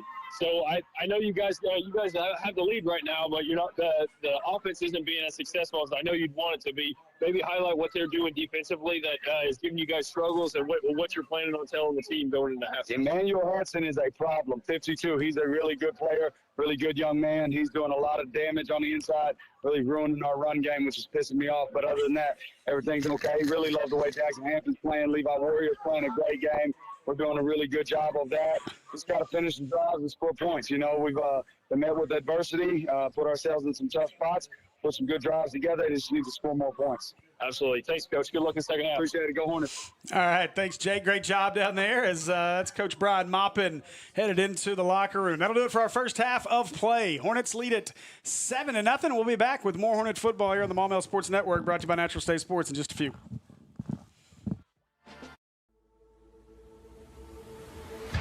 Come see us today at American Pie Pizza. Enjoy our pizza by the slice daily from 11 a.m. until 2 p.m. Or catch one of our daily specials like $2 Tuesdays and get $2 off any large pizza. Are wings more your thing? Monday nights are Wingtastic Mondays. So get all the wings you can eat for just 69 cents a wing. And don't forget about the incredible cheese dip. Then to finish it all off, be sure to grab a Pizookie or one of our other amazing desserts. So head over to 9709 Maumelle Boulevard and let our friendly staff serve you today. Call ahead at 501-758-8800 or order online at www.ampiepizza.com. Live free and eat pizza at American Pie Pizza.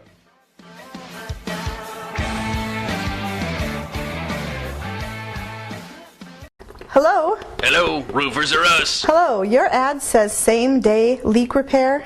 I called yesterday and nobody has been out. That was a typo in the ad. It was supposed to say someday roof repair. Who you think we are? PI Roofing?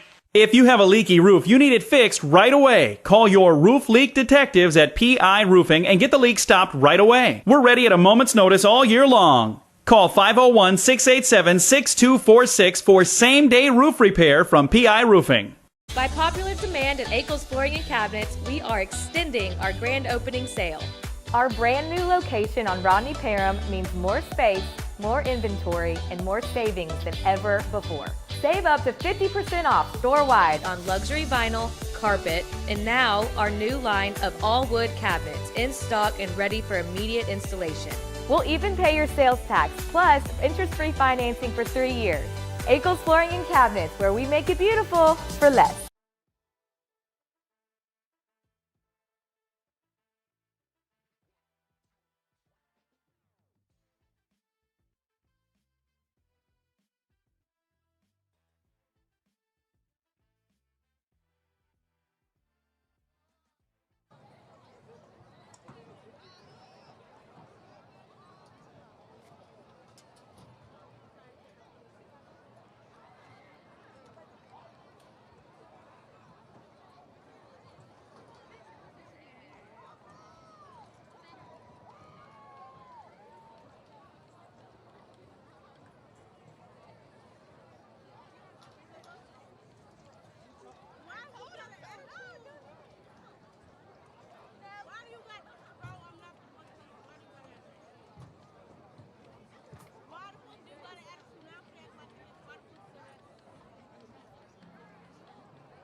Good evening, Pine Bluff and Maumelle fans.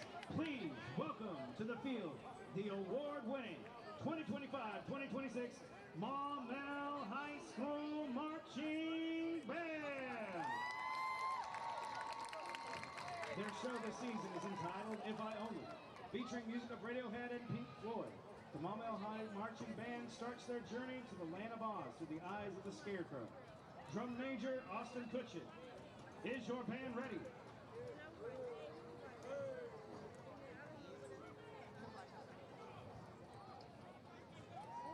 You may take the field.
All right, welcome back to Hornets Stadium here on the Maumelle Sports Network. I am Steve Henson along with Tyler Chenault.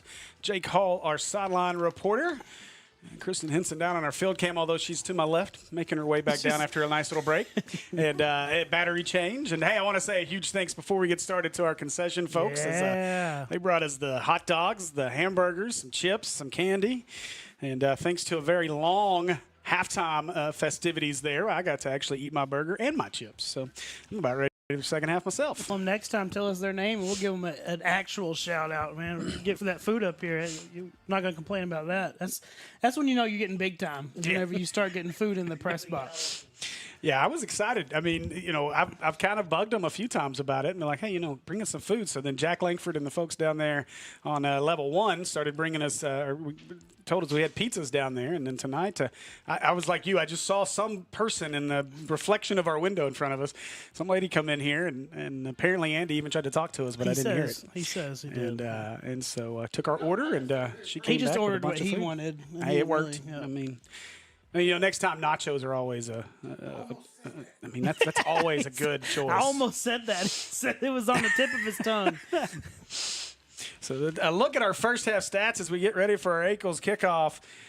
Total net yards in that first half, just 56 yards for Pine Bluff. Hornets muster 165.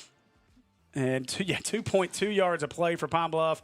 Hornets averaging 5.7 a play. Penalties, 6 penalties against Pine Bluff for 53 yards, 7 penalties for 58 yards against the Hornets in the first half as well. Hornets struggled on third down last week, struggling on third down again this week. 1 of 6 for Pine Bluff.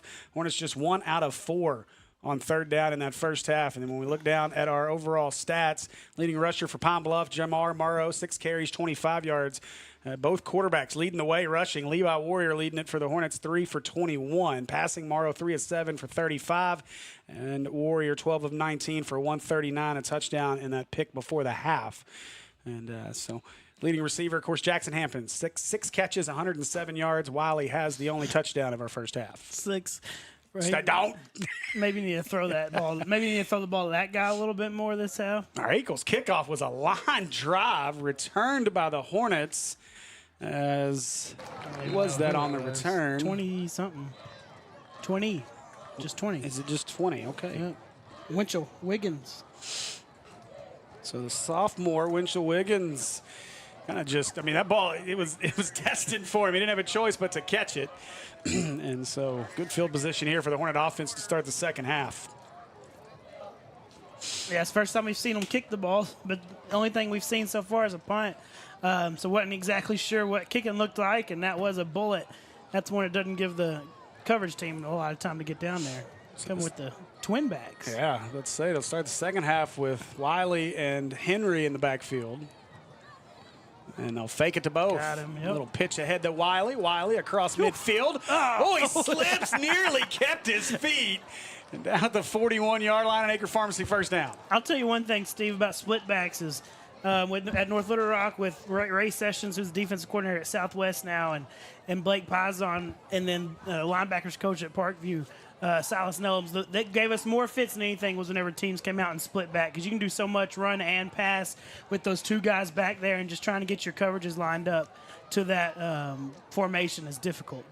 Warrior fakes it right over the middle on the slant. Caught and driving ahead across the 30, the 29 as the whistles finally blow.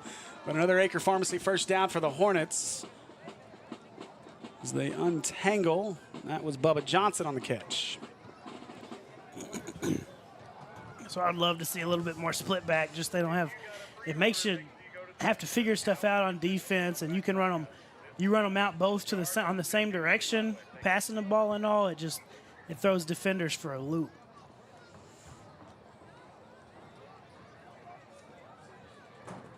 So 1st and 10.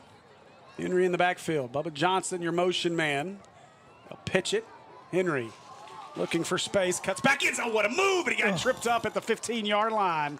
But another Acre Pharmacy first down for the Hornets. Yeah, if you want to run the ball on this defense with what Coach Maupin said and what we've talked about, those interior defensive linemen being so good and dominant in the middle, you got to try and get on the edge and get guys outside. And that looked really good. Good run play right there to keep it going offensively so far. 3 straight first downs here to start the second half. Hornet offense looks a little quicker to start this half. Straight man on you on the edges. Warrior hands it away. Henry, big hole, stumbles, kept his feet thanks to Bubba. Inside the 5 to the 3. And that's going to be close to another Acre Pharmacy first down. Does Jacob get a broken tackle on that one? I'd give him a broken tackle on that one for sure. At least yards after contact. First and goal after the Acre Pharmacy first down. Henry still in the backfield.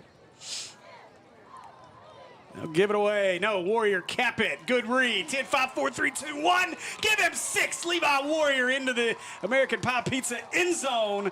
Hornets 13-0 with 10 minutes to go in the third. Yeah, great possession coming out of halftime. Coach Bertram definitely saw something on film while he was in there at half. He's like, with how they're lining up, with how they're playing us, when we're in these formations, this stuff's going to work, and it definitely worked for them right there. So really good adjustments, really good job coming out with a plan in the second half to go down and score a quick touchdown. Yeah, that was a good-looking drive, maybe one of the better drives we've seen all season, just efficient, and 4 straight first downs on running plays. It's just a beautiful drive there by the Hornets. Now the Kids Being Kids Therapy extra point is up. And it is good. And with 10 minutes to go in the third, Hornets lead at 14-0. And a very comfortable drive. Like, everybody knew exactly what they were doing. It's like, coming out in games, a lot of times offensive coordinators will have what they call a script, right? They write down, we're running this play, then this play, then this play, because these plays are going to set each other up. We know how they're going to line up against us in these different formations. So these are what we expect to work. And people talk about it with Bobby Petrino all the time. His first possession is always his best. I mean, how often do they come out, even against the good teams they've played recently, where they look really good offensively that first possession? Because he's got that script and he knows what he expects to work before the defense can make any adjustments. That looked like a scripted possession right there, where they knew what they were doing against them. We know what's going to work, and that's what we're going to come out and do this half.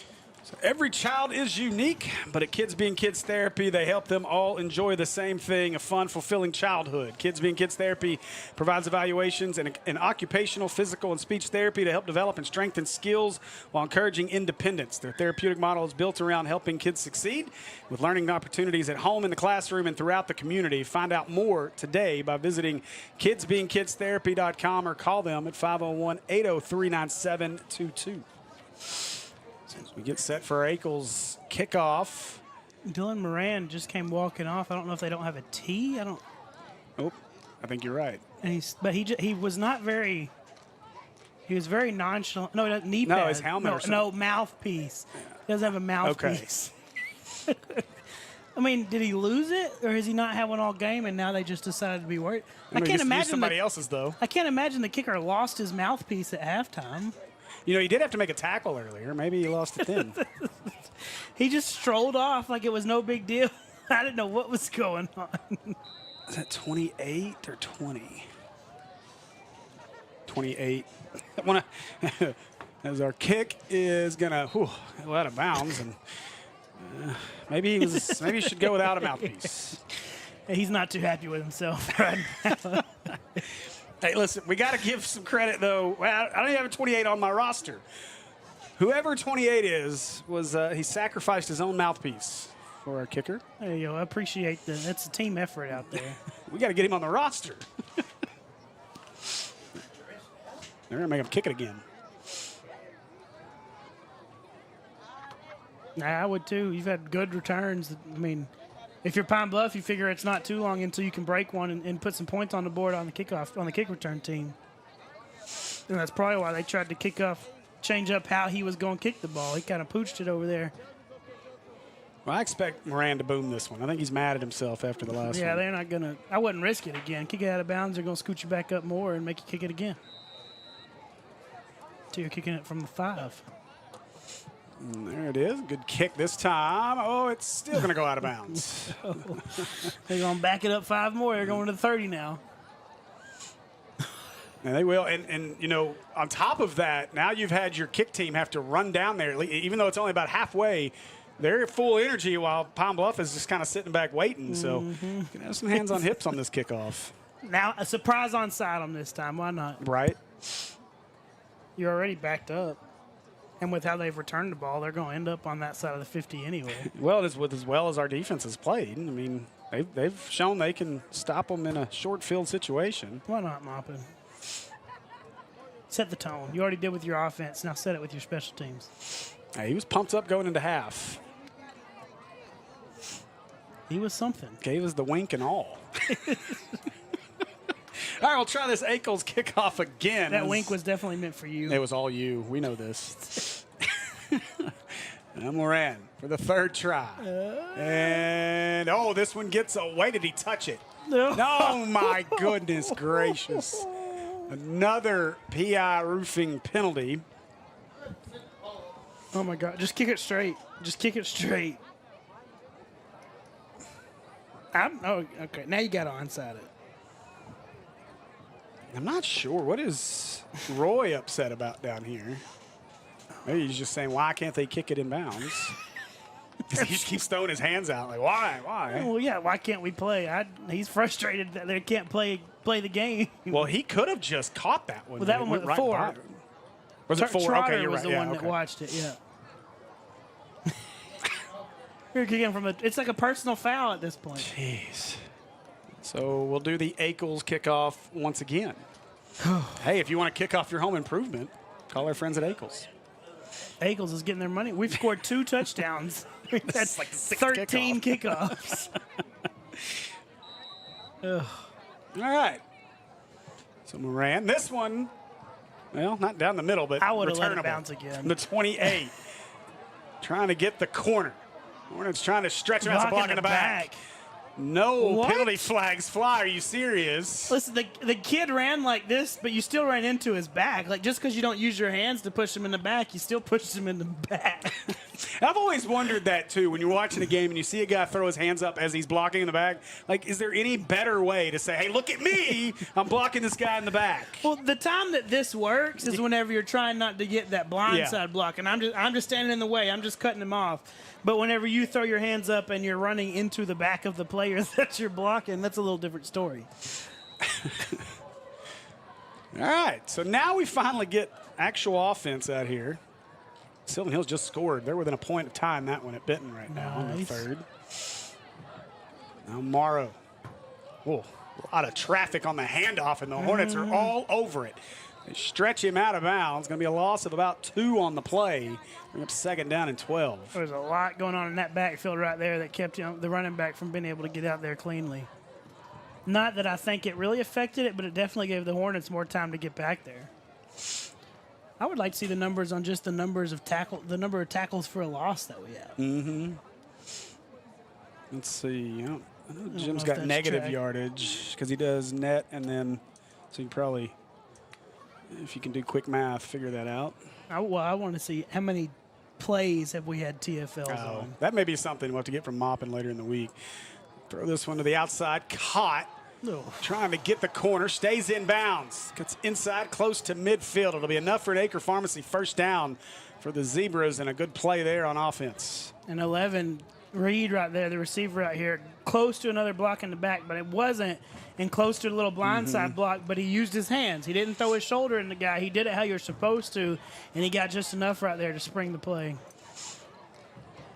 Robinson leads Jacksonville 28-6. That game, 27, sorry. That game just a little closer than most would have imagined. Closer than it started. Why is my camera sideways?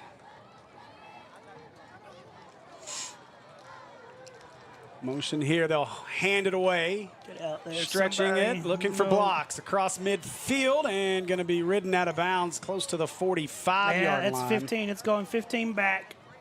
Oh, number 9, Kevin Pope. He was whoever he was blocking. I don't know who it was, but he was riding him, and he was whooping him. To be honest, had him on what they call skates, but he had him on skates even into the black and the red. Almost brought him all the way to the fence out there, and that's going to get you a flag. I mean, you can see that you were in the out of bounds at that point, and you're supposed to let up. He's right here. Oh, yeah. Like, you're off the field at that point. You should let go at that point. I mean, when you shove him through a teammate, on just the sub on the sideline there, you've probably gone too far. I mean, it's a great play by Pope right there. He got his hands locked in, and he put them on skates. You just got to know whenever it stops. So after a couple of good offensive plays here for Palm Bluff. They're going to back themselves up. They're going to put themselves behind the sticks. Now they had a. Oh, are you kidding me? What was ours for? Oh my God! I was going to say, you could see on our shot there, great job by Bobby Jones. Coach Williams looked a little too calm and content over that call to not be, for that just to be against Palm Bluff, and so tough break for the Hornets. I'm not sure. That's wild. So after the offsetting penalties. And they called it after the play, so the play still counted. 2nd and 5. Oh, my goodness. Everybody but the center. Isn't that how that goes? False start, everybody but the center. I almost did that once. I played center my senior year of high school, and I just knew at some point I wasn't going to hear my quarterback. It wasn't going to be loud enough, and I was just going to be sitting there, and everybody else moved.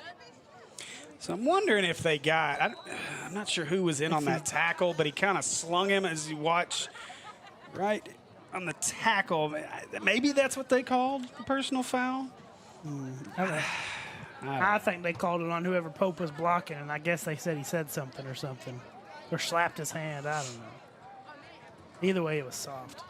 All right, 2nd down and 10 is done, goes in motion. Morrow wants to throw up over the middle, left it behind his receiver. It touched his hands, though. I don't know what happened. I didn't catch it. It's just like it hit a wall. That was Roy. So now 3rd down. Listen to that crowd, Ken. It feels like we're sitting in the stands at Watson Chapel next week or something. Or Whitehall, you said we're going to probably be in the stands. We might be in the stands at Watson Chapel. We'll just kind of see what it looks like when I get there because we don't have internet. That's always great. Hey, the hotspot worked for Robinson last week, so hopefully it'll work for us. Morrow, empty set, drops. Now rolling to his right. Pump fakes. And there was a collision over the middle. I'm not real sure, but we got a couple guys shaking between up. Jay Will and Reed, and I think Jonathan Williams was just turning to chase the ball, and I think they just ran into each other. Like, I don't think he hit him on purpose. I think he's running and chasing the ball. We'll watch on our replay. You can go back. I went too far. On yours, that's what we're doing. Nope. Watch it. That's still not it. I forgot I went Steve's way back. about 30 minutes behind on the. Oh, they didn't. They kind of tripped each other. They didn't even like run into each other full bore, but wherever Reed got hit, it hurt him. Yeah, that was interesting because did they knock knees? Maybe so. Reed's in a lot of pain down there, but they were both kind of crossing across the middle of the field. And it was just just chasing. Jay Will was just chasing the ball, and Reed was trying to run off. Reed to his feet. I think you're right. I think it was either a leg whip or knees. Yeah. That's shins or knees. That's why you're supposed to have those knee pads on. Not that Jay Will has his on either. Maybe Jay Will's thigh caught his knee. He's a little bit taller than Jonathan, so different levels to it.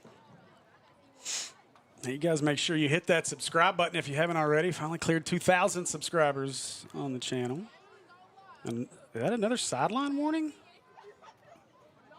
If it was another sideline warning, then it would have been. I think it was against Palm Bluff. I was gonna say it would have been yards because we already had one. I guess so. They should have one. They're on the field every play. Yeah, their coaching staff is 2 yards out on the field every single play. Oh. Yeah, I guess they did call it. They did call it on. Got yardage. He pointed that way. Yeah. Must have ran into somebody. So it is an Acre Pharmacy first down. Now Morrow. Here comes Bubba. Hands it away to Arnold. And Arnold driving forward. He'll get maybe a yard on the play. He's lucky he decided to hand that off. Bubba was blitzing from that outside backer, walk down safety, whatever you want to call his hybrid position, and He wasn't anybody that saw him. Henry coming off the field, kind of leaving that arm hanging down, that shoulder bothering him again. Just got to let it work its way out or in. So 10 seconds to snap it here. 2nd and 9. Morrow gets it away. That was interesting as everybody stopped in the backfield. Hornets take him down. It'll be a loss of yardage on the play. They're running that little bubble out there, so, you know, your RPO type play, if he wants to, he can pull it and throw it, and he's just taking his time trying to make that decision. And I don't know if he's just not really seeing what he's supposed to be seeing all that well, because there wasn't anything there for the run play, that's for sure.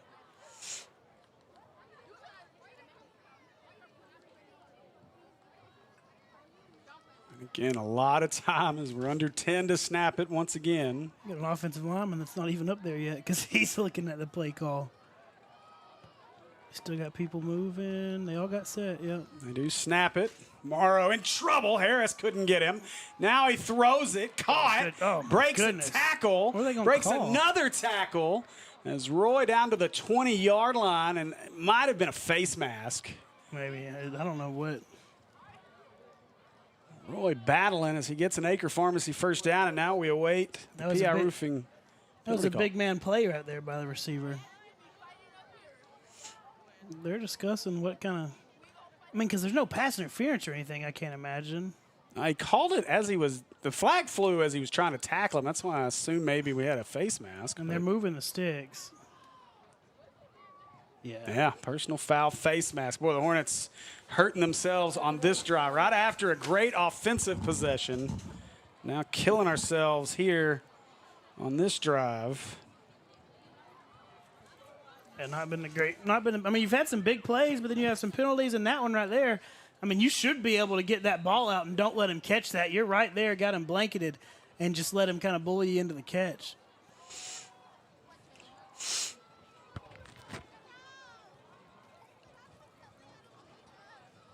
Morrow now going to roll to the right. He's got Roy out there, wide open, but he put too much on it and wouldn't have counted anyways. We've got a PI Roofing penalty on the field. Jordan Harris is just splitting those two offensive linemen, and they're just going out and trying to grab him every time. I'm telling you, you got to quit trying to roll out towards his side.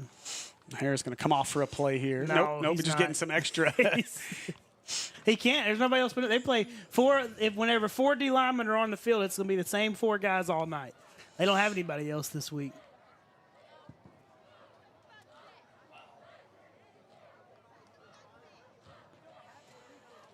So that'll back them up all the way out of the red zone, which is available for sponsorship, might I add.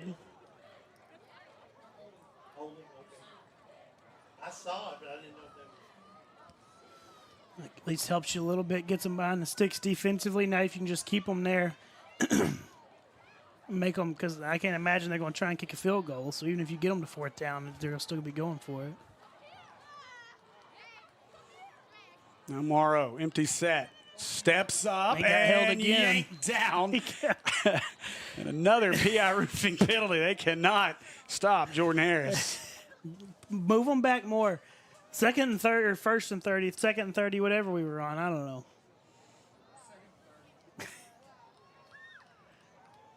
Keep putting it in reverse. Y'all need the backup, the reverse sound on your board over there. We might have it. So this was all loaded by Andy. I mean by Andy. But sorry, by Will. Sorry, by Will. My bad.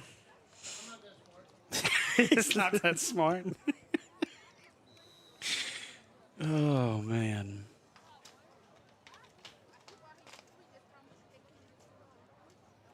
So the scoreboard says second. Oh, okay, now they got it fixed. But so the down marker had said first, but they got it back to 2. It's 2nd down and 30. They need the 1-yard line for a first down. They need the 1-yard line. It's practically second and goal from the 30. Morrow wrapped up and ball's out. But I think he fell back on it. him. Yeah, he fell back on top of it. And a great play there. London McEwen on that one. Boy, Morrow, he's learning what 5A Central football is about. Although, again, It's not like they've played a easy schedule to this point. Now it is third down. Third and a and lot. 36, 37. They're at the 38, so So 37. So third and 37. The stick is wrong over there. Somebody's wrong. It's not us. Hey, Tom. Third and a mile, yes, sir. Didn't know you could do that. Yeah. Now dropping. Morrow again. Harris had a hand on him. The Hornets got him again. He is dumped. And his helmet came off, too. Davion Jordan once again on him in the backfield. I mean, they're going to punt now, but his helmet came off again, so if they did want to go for it, they wouldn't have a quarterback. That's the third time. We've got to get that chin strap working. And I think some of it has to do with the hair. Now that I'm looking at it, he's got some big hair. It makes it tough for those helmets to stay on, too. And give some credit to Kevin Pope for Palm Bluff. Quinn Roy was not happy with something that happened after that play. And he was ready to go after a couple of Hornets, and Pope got him in his face and pointed at their sideline and said, get off the field. Get off the field. Oh, they called the timeout again? Pope, one of the few seniors on this Palm Bluff team. What's going on? What are they doing? I think it's third down. No, you had back-to-back holds on first, right? No, it was back-to-back holds on second. Okay. Now we're all confused, and Palm Bluff's got to call a timeout. Well, after both those holds, I heard Andy say second. I couldn't remember, so I wasn't sure. But Andy said second, and then it said first on the sticks, but then the ref told him to switch it to second. So the ref said, hey, it's second down. Well, then it went third, but it went back to second. I was watching it. It went to third and went back to second. Well, the only way we could figure this out for sure is if we went back and watched it. I'm not doing that. And I don't care to do that. They're discussing it. I'm more interested in the fact that with 3:25 to go in the third, Sylvan Hills leads Benton 28-21. Who called timeout? Palm Bluff called the timeout. I'm surprised they made them take the timeout if they're still discussing what down it is. I'm wondering if they'd give it back to them. I would assume they could. I don't think anybody down there knows, if I'm being honest. Yeah. Now, the stick says third, the board says third, so I guess it's third. First and 10 at the 11. Penalty for holding. First and 20. So both the penalties That's would what have I been on thought they were first both down. on first down. So it is third down. He shouldn't be in the game, though. Nope. His helmet came off. It doesn't matter. They still have to sit a play. They have to sit one play. Because they called a timeout last half, and he couldn't come back in. It's third down and 43, so let him play. I don't know if I'd want to be out there if I was him anyway. Drops. Harris coming. And it got him. The Sandman dumps him at midfield. Helmet comes off again, and now it's fourth down. Jordan, he hit him with the spin move on that one. And he's been setting him up. He's been coming, he's definitely a speed rusher, right? A guy that comes off the edge and just kind of tries to beat you with his speed. And he hit him with it, and then he opened it up that inside big time, and he just threw that arm around and spun. Came for an easy hit right there. First one coming to the sideline as he was making his way to the sideline to congratulate him was his brother Jalen. And then Maupin said, hey, you're not done yet. There's nobody for you. Go back out there. They do get their punter out there with 5 seconds. Wiley's your return man. Oh, my God. They get the snap away. Kick is away. This is a pretty good kick, actually. Wiley comes up for it and says, get away. Oh, they touched it now. It's fine. Once they touch it, you can do whatever you want with it after that. I'm waiting for that to actually happen. Once the punter team touches it, technically the return team could pick it up, and no matter what happens, they could fumble it, and then it get picked up by the punt team and score a touchdown, and it comes back to that spot. It's essentially a free play at that point for the return team. Look at this spin move. Whoop! Boy, he just continues to get better week after week. What a play. That right tackle's just like, man, I don't know. Three-man rush ain't too bad whenever you got the edge rushers that they got.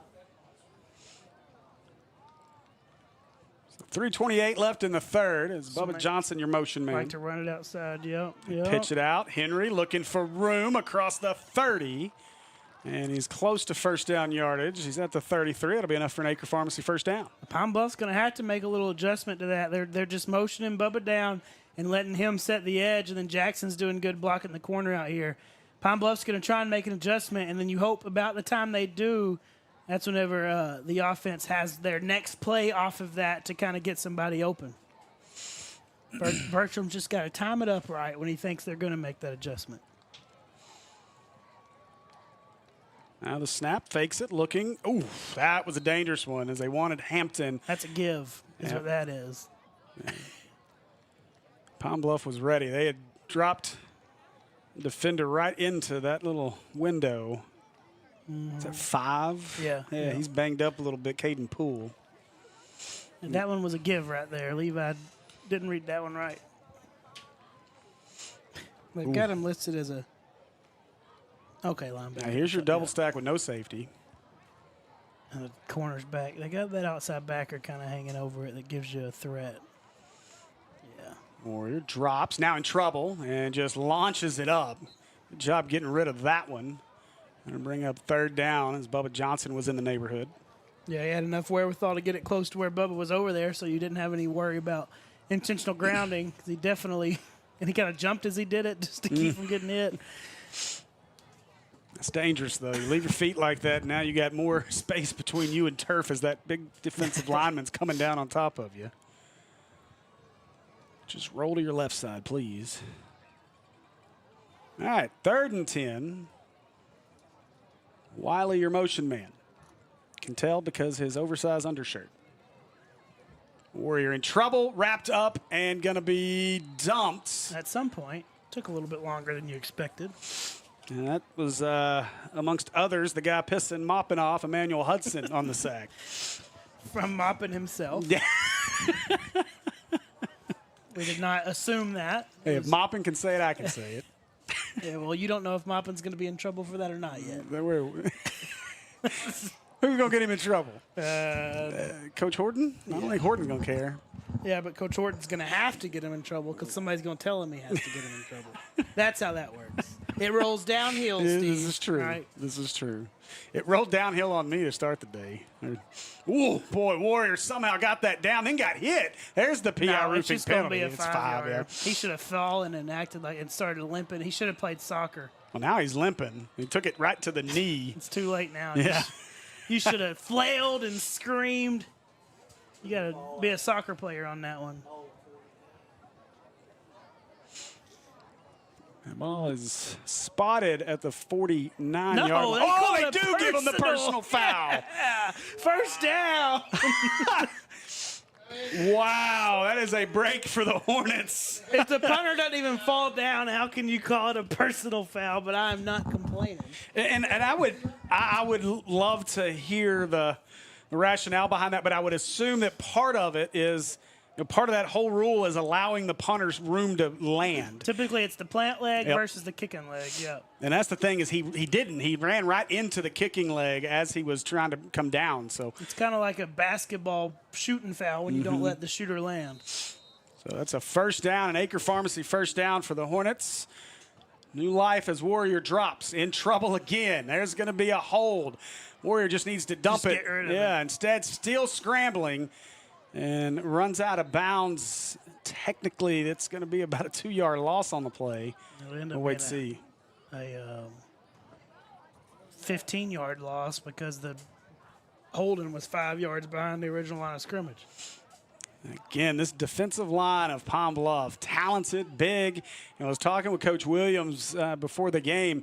He was talking about Hudson. He said, if Hudson, that's who I meant. That's who I was talking about. I got confused early in terms of height. He said, if Hudson was about 2 or 3 inches taller, he'd likely be at LSU. That makes more sense. Or getting offered by some big Power 5 programs. I understand that one. Yeah. He's a guy that could go be dominant at a group of 5 or a. I mean, look at Aaron Donald. Yeah. Right? Aaron Donald was definitely not your prototypical size in terms of height for a defensive lineman, but the best one in recent history for sure. Interior, at least. So 1st and 20 after the PI roofing penalty. Wiley will motion. Now give it to Wiley. Wiley following Henry through the hole. Hit and dumped down at the 38-yard line. That'll be a gain of about 5 on the play to bring up a 2nd and 15.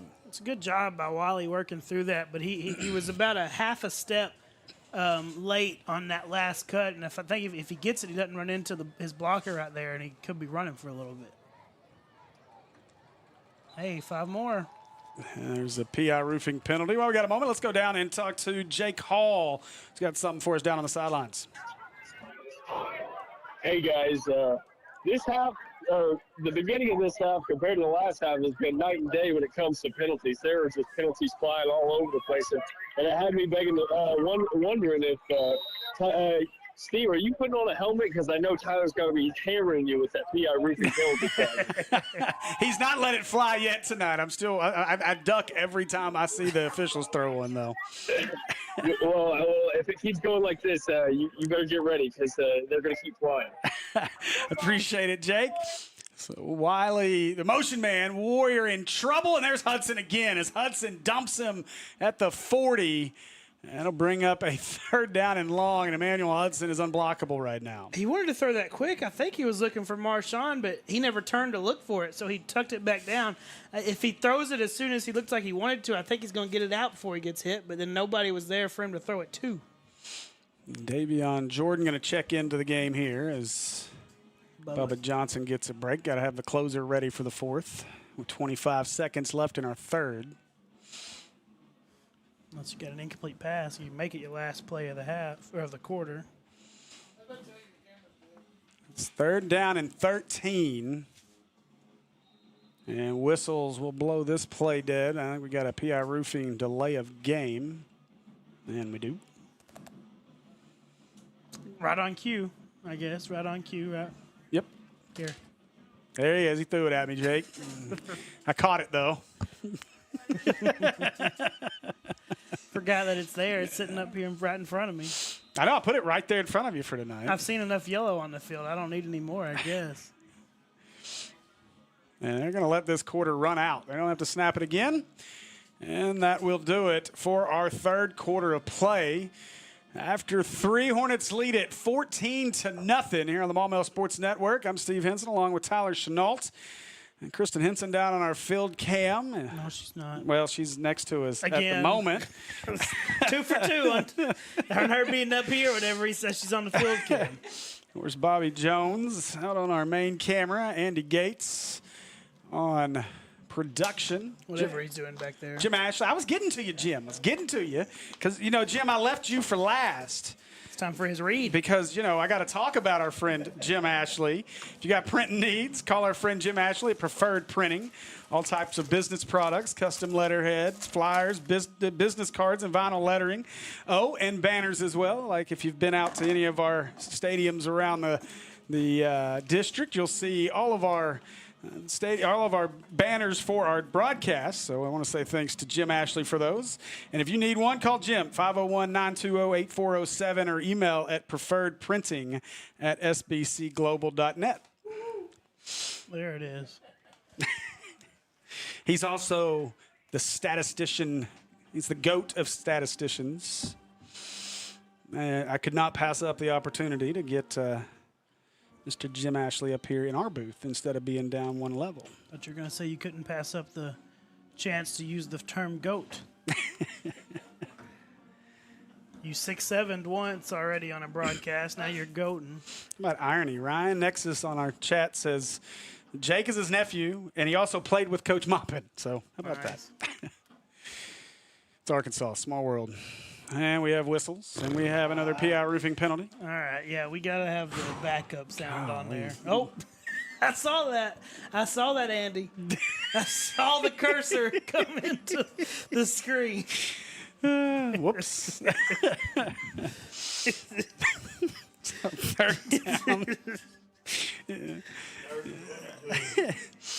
You're getting a little. Maybe it's wider on this one. Maybe you don't. So 3rd down as Warrior gets the snap over the middle. Got his. Oh my gosh, the turf monster got him.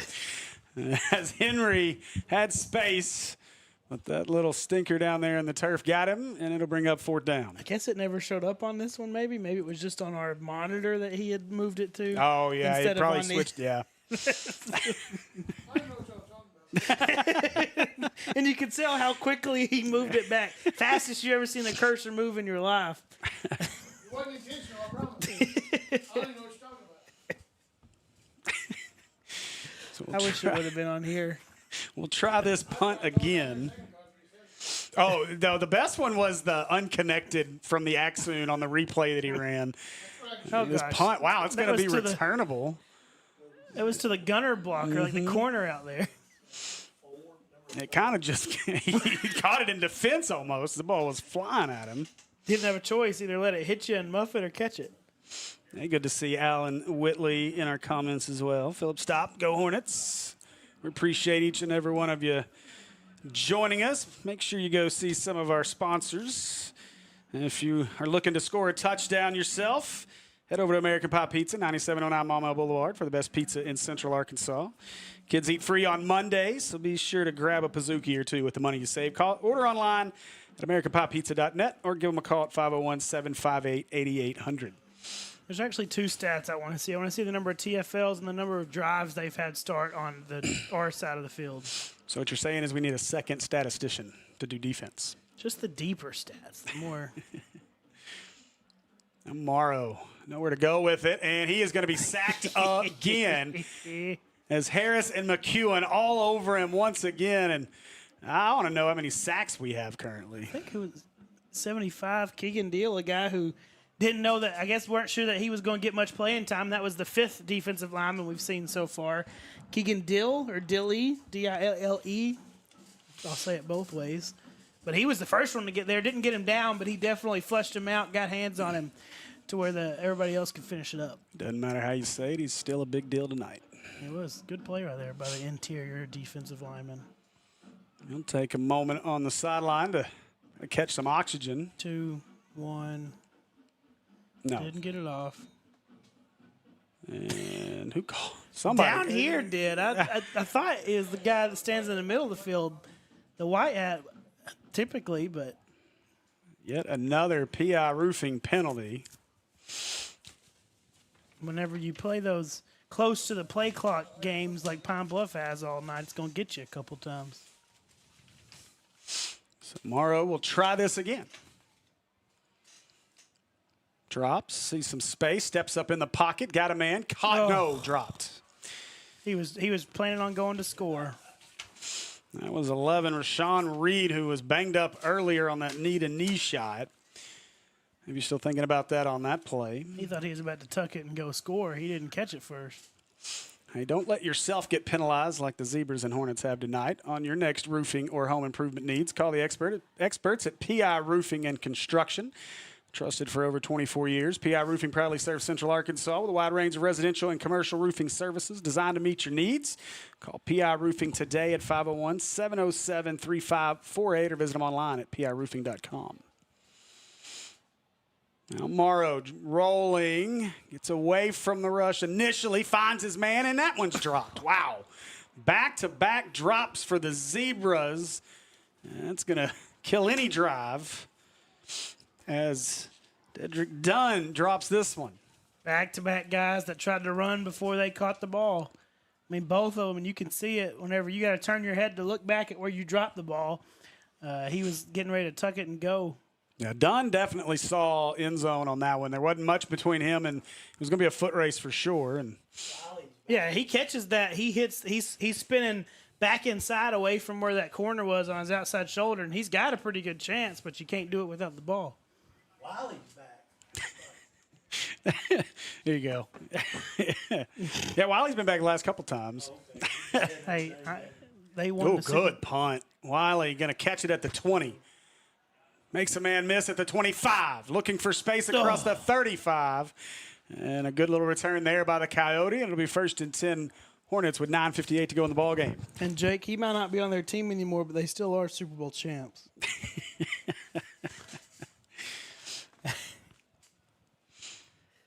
Little friendly fire going on there. As, fly, Eagles, fly.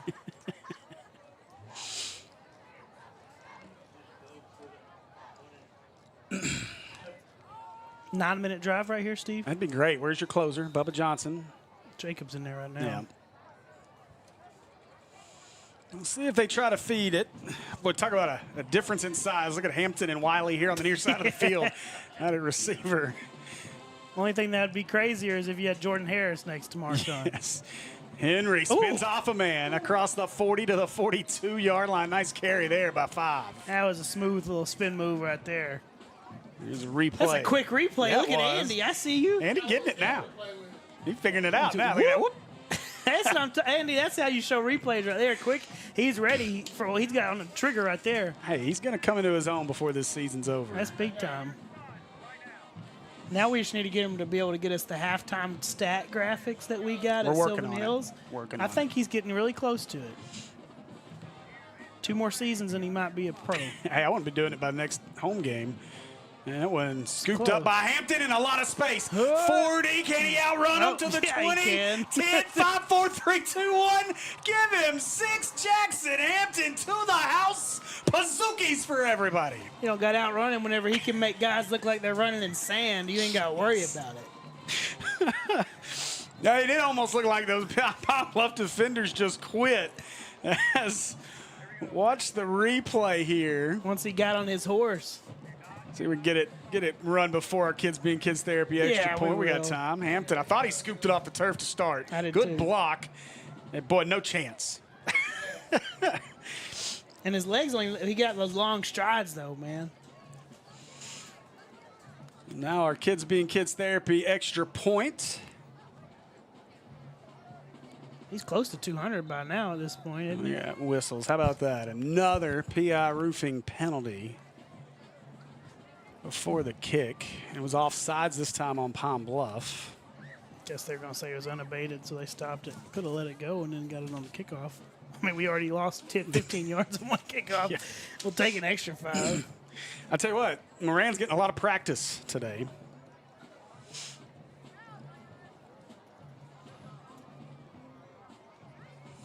I got to figure out how to get these last few highlights cut and sent to Wes Moore for his show before 9:30.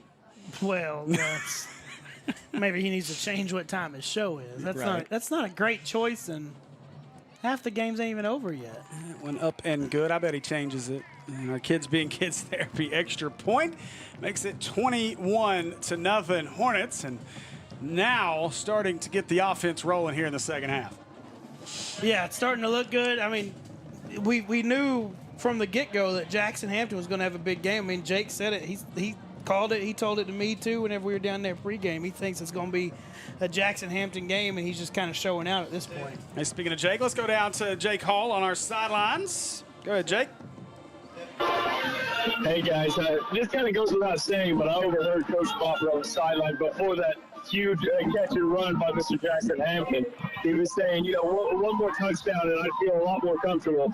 And sure enough, he got it not too long after that. Great play by Jackson Hampton right there to kind of put a little bit more comfort on the sideline. Good stuff, Jake. Appreciate you. Jake Hall down on the sidelines. And it was good to see Coach get what he wanted out of his team. His team listened, went out, and again, outside of that one crazy drive where we seem to penalize ourselves over and over, it's really been a really efficient second half for the offense. Now we got 2 Zebras fighting over it.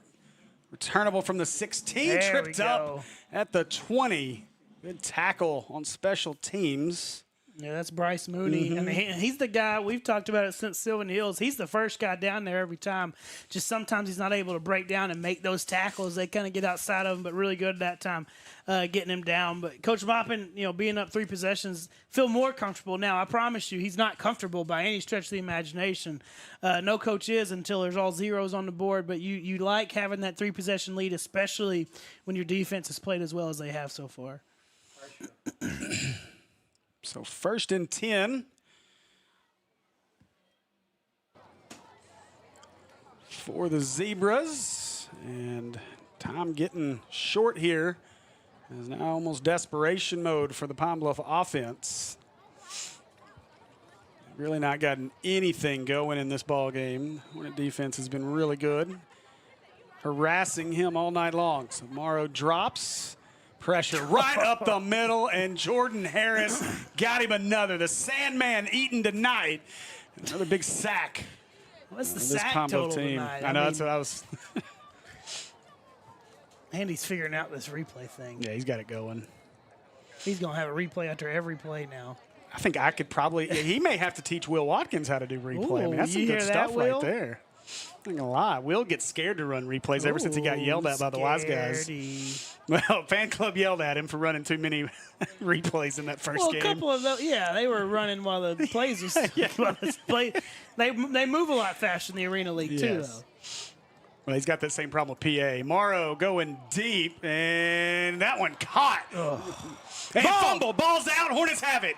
Going to be picked up, returnable across the 45, looking for space, a good block in midfield. Across the 40, 35-30, hammered and steps out of bounds. They're calling a blindside block.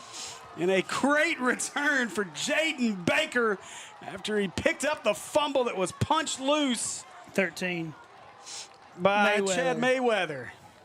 And is Mayweather the one that gave up the catch? And that, and he's in pretty good position, right? Playing defensive back, and you're seeing the replay right here. No, it wasn't Mayweather that gave up the catch. I'm not quite sure who that is, but Mayweather doing great coming from the other side of the field to punch that out and make a huge play defensively right there. And Jaden Baker on the return. Yeah, 14 Baker on the. You can get a crackback block, but. Yeah, you still get the ball back offensively, so it'll be all right. Yeah, it was Caden Brooks in coverage. And Caden's in good position. He just kind of gets out jumped right there. And it was a good ball inside to where the receiver had position. But credit Mayweather coming from the other side of the field, just chasing the ball. And then we talked about it earlier where it said it looked like Davian Jordan was throwing punches. Well, he was throwing punches at the ball. And that's exactly what Mayweather did. He punched that ball out to force that fumble right there. Biggest play of the night for Pine Bluff turns into a turnover as the Hornets pick up the fumble. Now the return yardage killed here because of the PI roofing penalty. And so instead of having the ball well down inside inside Pine Bluff territory, it'll be back at the Hornet 40 to start this drive. So, every time Pine Bluff does something or there's a penalty that we're able to get some yards and get some stuff going, then they either put themselves behind the sticks with a penalty or a big turnover right there or drop passes on their last possession. They're just not helping themselves out any once they are getting some movement going. Now Warrior looking, throwing, got Hampton again. He bobbled it, but brings it in. Out across the 40, making guys miss. Got space, and oh, man, nearly broke it. But close to first down yardage. Looked like he might have started to cramp up a little bit as he was finishing that run. Yeah, he's not getting – you watch him as he's getting close. He kind of starts to right there. Yeah, they're stretching him out. That one caught him real quick. Band-Aid getting to work over there as Hampton. What a night he's had. How many yards has he got, Jim? You got an updated number? See, once he does, this will be the perfect time. I tell you what, week or two, he'll have that where he can slap that up there on there, and y'all will see it on the screen too.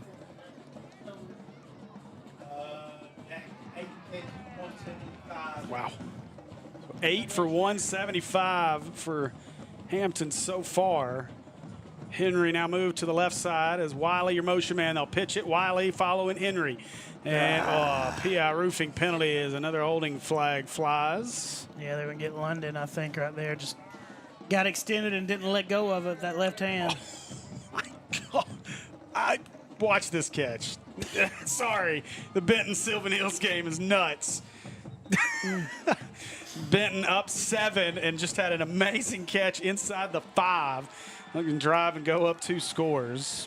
Sorry to pay attention to something other than our game, but I saw that. They declined. I guess they want to get them to second down as quickly as possible, so they declined it. So now it's 2nd and 11 rather than 1st and 20. Boy, it is tight on exit 3. They have 2.5 to go, and Heber leads it 17-14. Maybe I should have picked Heber. I bet Jay Bird did. I didn't pay attention to what the picks were, but I guarantee you Jay Bird did. He will not pick Mills. I'm going to go edit my message to you. Warrior, tipped. As he was looking, was that Isaac? Yeah, I think so, yeah. It is. Isaac slaps himself on the head, knowing he should have brought that one in. Pay no attention to my text to you if it says message edited. Okay. Imagine that conversation between Levi and Isaac tomorrow in the house. You about got me killed. Is what he's going to Well, if you'd have caught it, you wouldn't have got killed. No, then he probably would have got slammed down and he caught it because he was up in the air ready for a body slam. I wonder where Jackson's at if he's walking better now. Warrior dropping. Oh, boy, right up the middle comes Hudson. Oh, ball. And Warrior lost the football. Hornets are going to fall on it.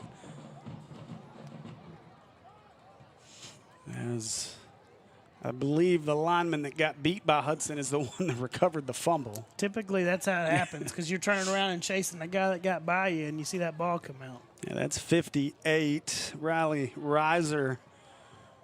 And so that'll bring up a 4th down as we're down to 7:15 to play. Gonna punt it back to him. Apparently there's been a lot of laundry on the field over at Mills tonight. If I'm reading the comments correctly here. Yeah, let's reset it so we can run 25 more seconds off the clock. The clock is running.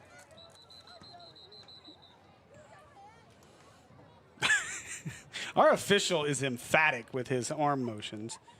Oh, wow. So Benton, after the big catch, fumbles inside the 15-yard line on a sack. And then Sylvan Hills has it with 6:01 to go in the ball game. That would be the perfect time for a live look-in as we wait on these officials. We keep putting more and more on Andy's plate, don't we? The good thing about that, though, is I think once you load the links into each window in there, all he's got to do is refresh the window and put it in program. We got the clock fixed. 6:47. Nope, 6:40. What are we? Oh, okay, running again. I looked up. It was 6:47. Now it's running. Keep up with it. I give up. Just every second, I guess you got to re-update the time. Now we're ready as Warrior. Good punt. Returnable from the 25 and a good tackle. I think that's Q-Toff maybe too. I think so. You're right. It is. Good job getting down there on coverage. Best coverage, any kick coverage we've had so far. Look at this replay. Yeah. We're going to watch a replay every play now, aren't we? Yeah, you done opened your mouth. Once he figures out, he's going to muscle memory, and then he's not going to forget next week. He's going to have it down. Wait and see what happens if I'd send him the computer home with him, and then he'd really be an expert. But he's got the clock at 5:50 when there's actually 6:24, so it's a give and a take, you know. I'll give him credit. The clock is really difficult to keep up with in VMix. To adjust it, it's a whole thing. When I did the state championship soccer matches, Matt Johnson finally told me, "Don't worry about the clock. Just forget it." Just soccer, the clock doesn't even really stop. Why were you having to mess with the clock too much in soccer? You hit play and then it just goes. Yeah, but when it does stop and you don't remember, you're like asleep up there. Another delay of game? Wow. Oh, my goodness. Jeez, another PI roofing penalty. Sylvan Hills has scored with 5 minutes to go in the ball game. It is a 1-point game. Oh, that's huge. Big fumble, big turnover, and they go down and punch one in quick. We got a break for a zebra to tie his shoe. We don't get another delay game. It takes too long.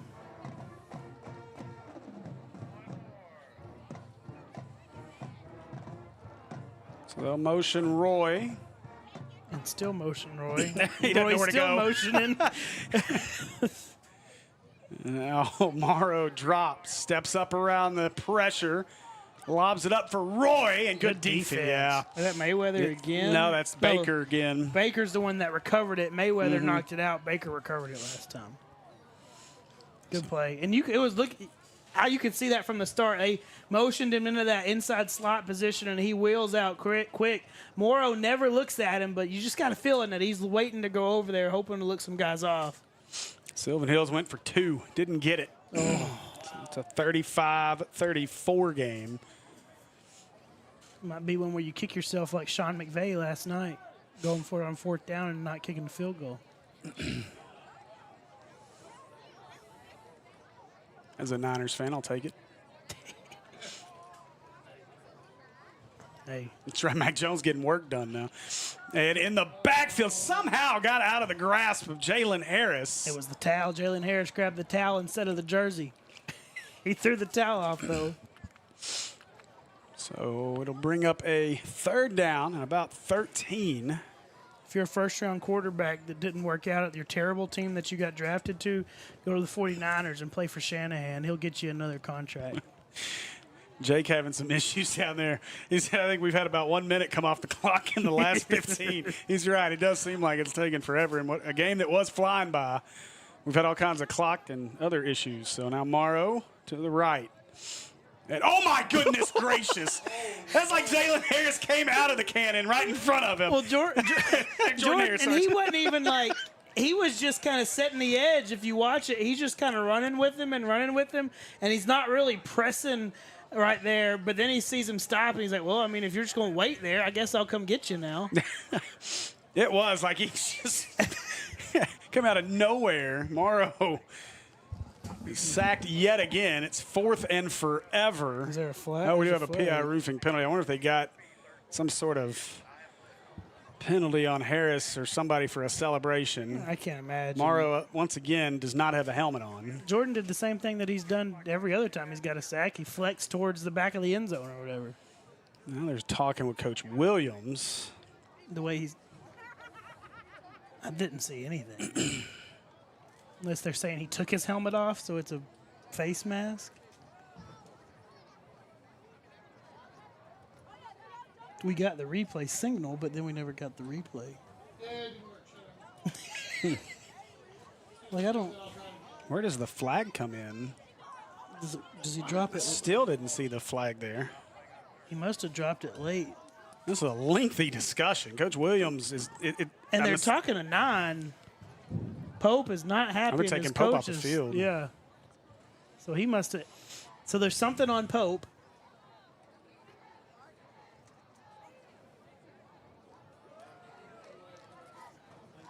Yeah, so it's sportsmanlike on Palm Bluff. After the play, so it's going to back them up another 15. 4th, and it'll be half the distance. Here's a replay. It had to be super late that we don't even catch.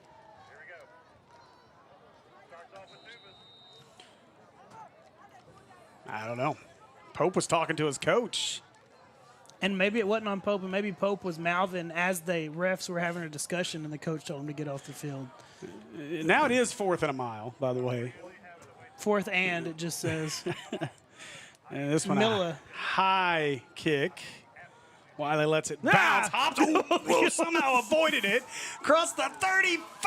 Breaks the tackle and taken down at the 26. We've got yet again We can get a hold. more laundry on the turf. Marshawn, he's not tall enough to try and jump up and go get that one. That was full extension. Whew. Jackson Hampton's back out there. Got to get him his next 25 yards. Get him to 200. Yeah, Jake needs to go over and let him know, hey, you're 25 away from 200.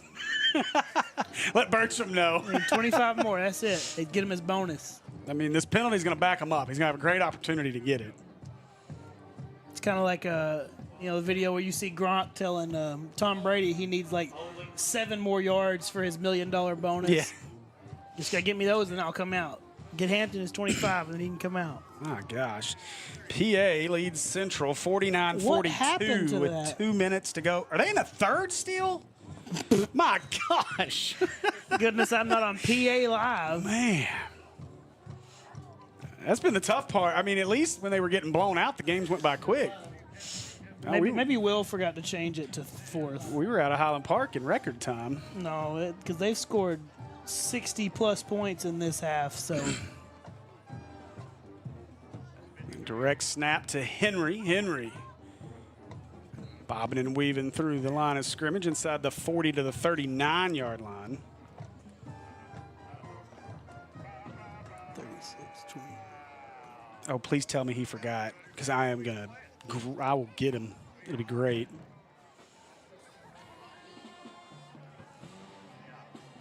Second down. It's down to 4:10 to play in the ball game. And Tyler, I don't like our chances of seeing Jackson Hampton get to 200. I think he's got a shot. It looks like Jacob Henry's going to finish things off at quarterback. Well, I'm not even sure. I don't see Levi. Jacob's got an arm. It looks like from this. Ooh, what a move. Is Henry inside the 38-yard line is where they'll mark him. It looks like between the 6 and 8 minute mark at PA, it took like 40 minutes. Did they have an injury? I don't know what happened. Or did he just stop doing the clock? So it's 3rd down and about 6.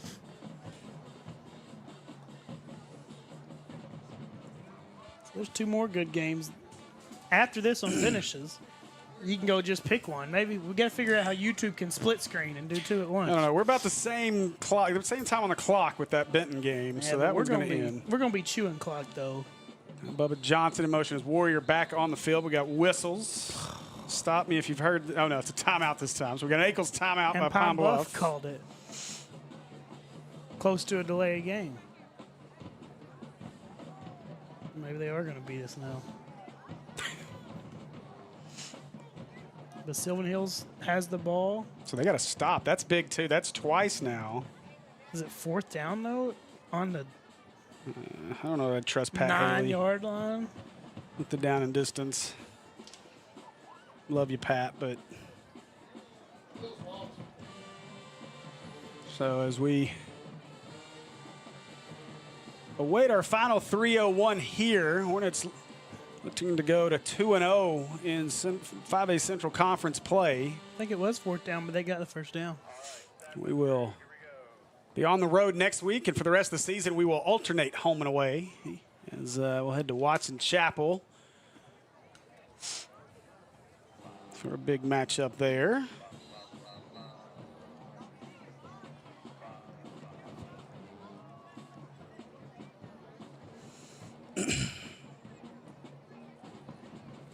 Oh, my. And Mills has lost. Heber Springs pulls off the upset, 17-14. Heber Springs beats the Comets. Warrior with Johnson in motion, fakes it. Oh, there it is. Oh, they wanted it. Hampton turns, nearly intercepted, and then nearly caught off the tip. Hampton asking for pass interference. Yeah, he was kind of holding him. He never let him release, but. You know, I almost sent something in the chat earlier in our group chat when we were. So I was on my way back from saving Avery and the Robinson Network, and Steve Sullivan was on talking about the games tonight, and Sully said he was talking about the Mills game and how they were going to be out there, and he said we're really just going to highlight Mills because that game's not even going to be close. So if I was a Heber fan, I'd find that recording and put that on the. Oh man, that's going to be. They called the offsides first. Should have been as he jumped and then our receivers went. A PI roofing penalty. Coach Williams lobbying his case over there though. Well, they're going to talk about it now. Yep. If it happened at the same time, it goes on the offense.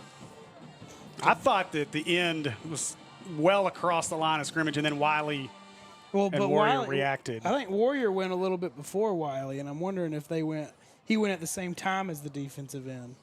Well, they cut that stream quick over there at Mills. Well, yeah. they signed off quickly. Yeah, they're going to get the false start. 18 penalties after 17 last week. Oh, it feels like we got 28. You get the false start. Now you bring the punt team out. They were going to go for it right there. Robinson has defeated Jacksonville 42-7. All eyes on Sylvan Hills Benton for the next 2 minutes. You have more than enough time to wait to go over to the PA game. Yeah, no doubt. They're going to be there till midnight. So Warrior now into punt. Kick is away. That was a fair catch, was it not? I mean, he breaks the tackle across the 20, the 30. They're trying to get the ball out at the 35. That's what Maupin yelling. He called fair catch. I thought he did. He did I don't know if we got the replay where he was set up down there, but I thought for sure that the return man kind of gave the motion and then caught it on the bounce. Here we go. Here's our replay. You may not have it. No, you're not going to see it. Mopping shirt. Oh, Steve. Go! Go! Touchdown, Bears! No way! Still told 2 minutes left. 2 minutes to play. They're going to go for 2 again to try and make it a 7-point game. I would assume they're up 35-40 after that touchdown. They may be able to hear Jay Burr and Malvern after that call. I promise you. All right, so Palm Bluff still an outside shot here with 2:40 to play. Morrow drops, looking, throwing, middle, caught. And Roy breaks a tackle, 40. Mooney can't get him, makes a man miss, cuts inside, and finally still on his feet. Inside the 10-5 down to the 3-yard line. My goodness gracious, is Quentin Roy with a big play and a 1st and goal here for the Zebras. A lot of guys that weren't quite ready to make those tackles right there. They come up thinking he was just going to go down easy. I mean, he ain't going to go down easy. You're going to have to grab on and hold on and keep driving. And a lot of people weren't quite ready for those tackles just yet. And you've seen Quentin Roy, I mean, a few times tonight he's done that when he has had an opportunity. Now Morrow looking, throwing, wants Roy in the corner, and we're going to get a PI, a pass interference call here on the PI roofing penalty. It's not going to help him a ton. It's going to get him a yard closer, but he's never got his hands off of him. You could face guard, but he never even went to face guard, and he kept his hands on the arms of the receiver right there and never took them off. So that'll move it half the distance to the goal. So it'll be 1st and goal from the 1. Up and a half. Listen, in this situation, if I'm getting the ball and I'm in a bad spot, I'm pass interference every time.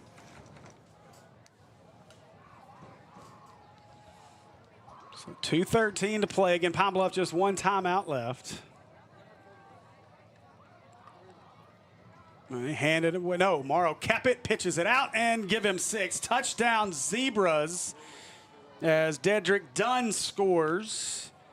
And now with 2:09 to play, Palm Bluff trying to keep it interesting, 21-6. It's a good play right there. First time he's actually pulled it on that read play. He hadn't pulled it really yet, and just dumped it off to a wide open receiver out there. You hate to lose the shutout. I mean, it's 2-possession game, 2 minutes. You hope you can kind of ride this out whenever they only have 1 timeout left. I mean, you're going to be able to get the vast majority of the time off. So unless you do something stupid, you're in a good spot. But you hate to lose the shutout, especially on a big play like they gave up with 7 missed tackles after 1 catch. So now for our Kids Being Kids Therapy extra point. Let's get the hands team ready. MD Rahat. Kick is up. And it squeezes over the uprights. And with 2:09 to play, it's 21-7. Hornets lead it. And I would expect we're going to see an onside kick on our Eagles kickoff. Got to. Hey, what goes perfect with football? Pizza, of course. Score a touchdown with your watch party and grab a pie from American Pie. Might also suggest an entire tub of their spicy chicken cheese dip. Finish it off with a Pizookie. Order online at AmericanPiePizza.net or call them at 501-758-8800. American Pie Pizza, 9709 Maumelle Boulevard. I think we've talked about this. Do they sell it in tubs? A small tub, not like a bathtub. But you would take it that way too, I right? would, absolutely. Already told Tamsy. That's what I thought. I know we've discussed it before. We have. Said that. I sent that clip to Tamsy, by the way. She loved it. I mean, why not? You could do a commercial for them like that, probably. I don't know anybody wants to see that. Yeah, well, I mean, that's like Roger Scott level stupidity. Nobody said you had a. Well, I don't take a bath with a shirt on. But you're not taking a bath in water either. You're taking. There's a lot of different factors in this that aren't like a normal bath. Well, I don't want the cheese. Never mind. That's why you would be clothed. Because you don't want the cheese. Yeah, I don't think my wife likes their cheese dip that much either, so.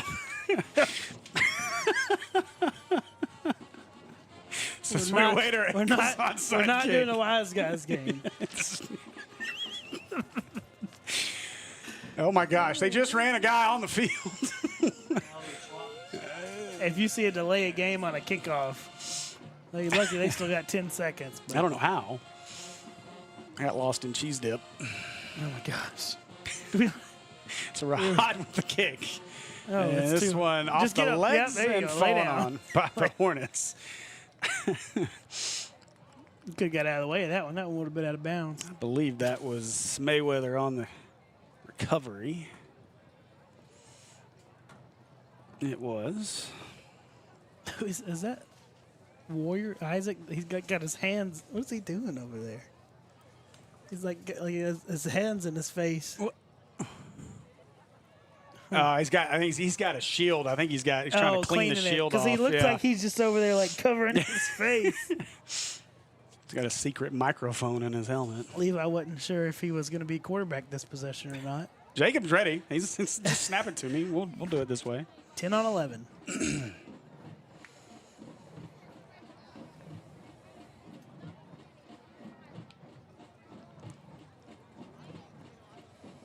Warrior gives it away. No, he kept it.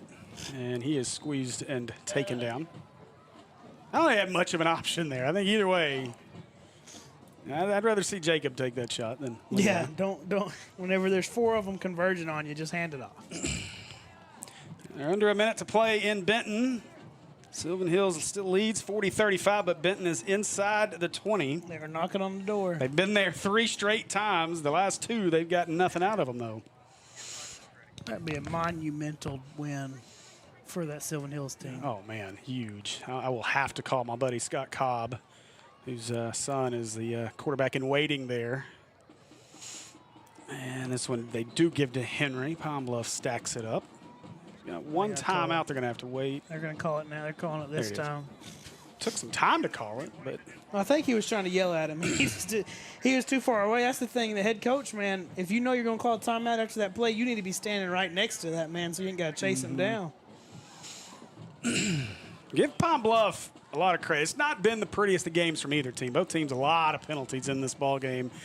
But, again, I talked with Coach Williams in pregame, and he talks so much about how young this team is and the youthfulness and just how resilient they've been through those first few weeks of the season, getting kind of beat up by bigger teams out of state. And so, but he said this team is finding it a little bit. They've still taken their lumps, but they've come in here to Maumelle tonight, and they've done a great job keeping this a 21-7 game.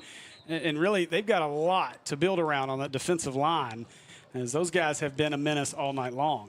Yeah, and they could have let go of the rope multiple times throughout this half, especially when they went up 3 possessions, and they hadn't. They continued to fight offensively. And really, there's the possession before, they had 2 chances to really get chunk yards, 1 possible touchdown. They didn't drop those passes, too, and it could be a completely different game right now. 34 penalties, says Jim Ashley, in this ball game between both teams. A week off of last week, I think we had 24 total between both teams. Now Warrior rolling a straight run, stay in bounds. We do have a PI roofing penalty. That's going to, they're going to decline it, I would assume, either way here to make it 4th down. This will likely be a hold on the Hornets. Penalty 35.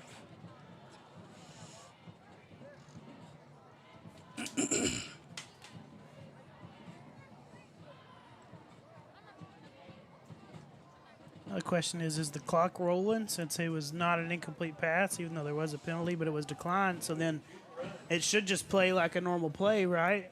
Like that never even happened. I would assume so. Yep. There it goes, yeah. But you get a 25-second play clock instead of a 40-second play clock. So there's a big 15-second swing right there. So they'll have to snap this with about 46 seconds on the clock. Isaac Warrior kind of slow coming off the field there. Levi in to punt it, 2 seconds. They get it away with 46. This one angled towards the sideline and onto the tent.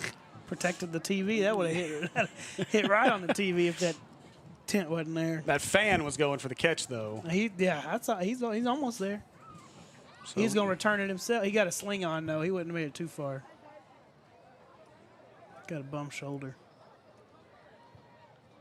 40 seconds, down 14. That's a tall task.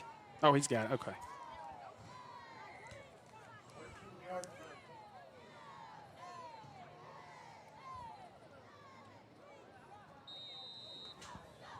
Oh, Steve, look who has the ball. So Sylvan Hills got the stop. Sylvan Hills is going to pull off the upset. Wow. Yep. Now Morrow rolling right, throws it, and what a one-handed catch. Dedrick Dunn had to go back and get it, and he did. So I was telling Jay, I think so. We're going to hang with us in postgame as watch how they got the ball back. 3rd and 4, and it looks like they Benton tries to run a flea flicker, and he jumps. Oh my goodness! Wow, that's wild. That's how you lose a game. Oh, and just takes a knee. Oh, gosh. He didn't. He didn't mean to.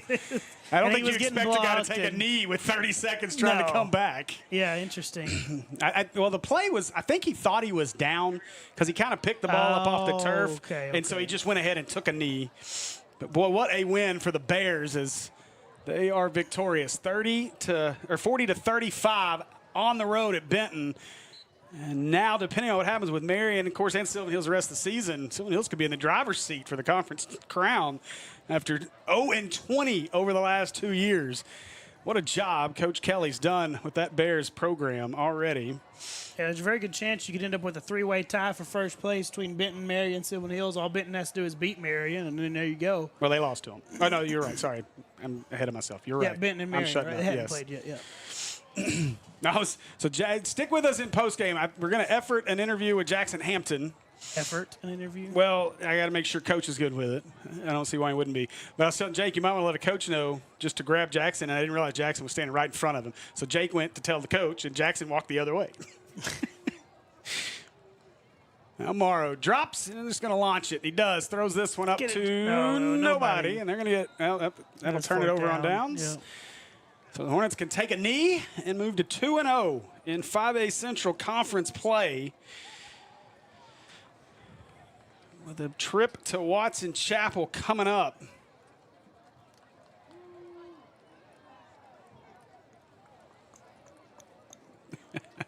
So our good friend Matt Johnson with M&M Productions, they produced the Benton live stream. Here, it's under this one. And now Will's talking trash to Matt.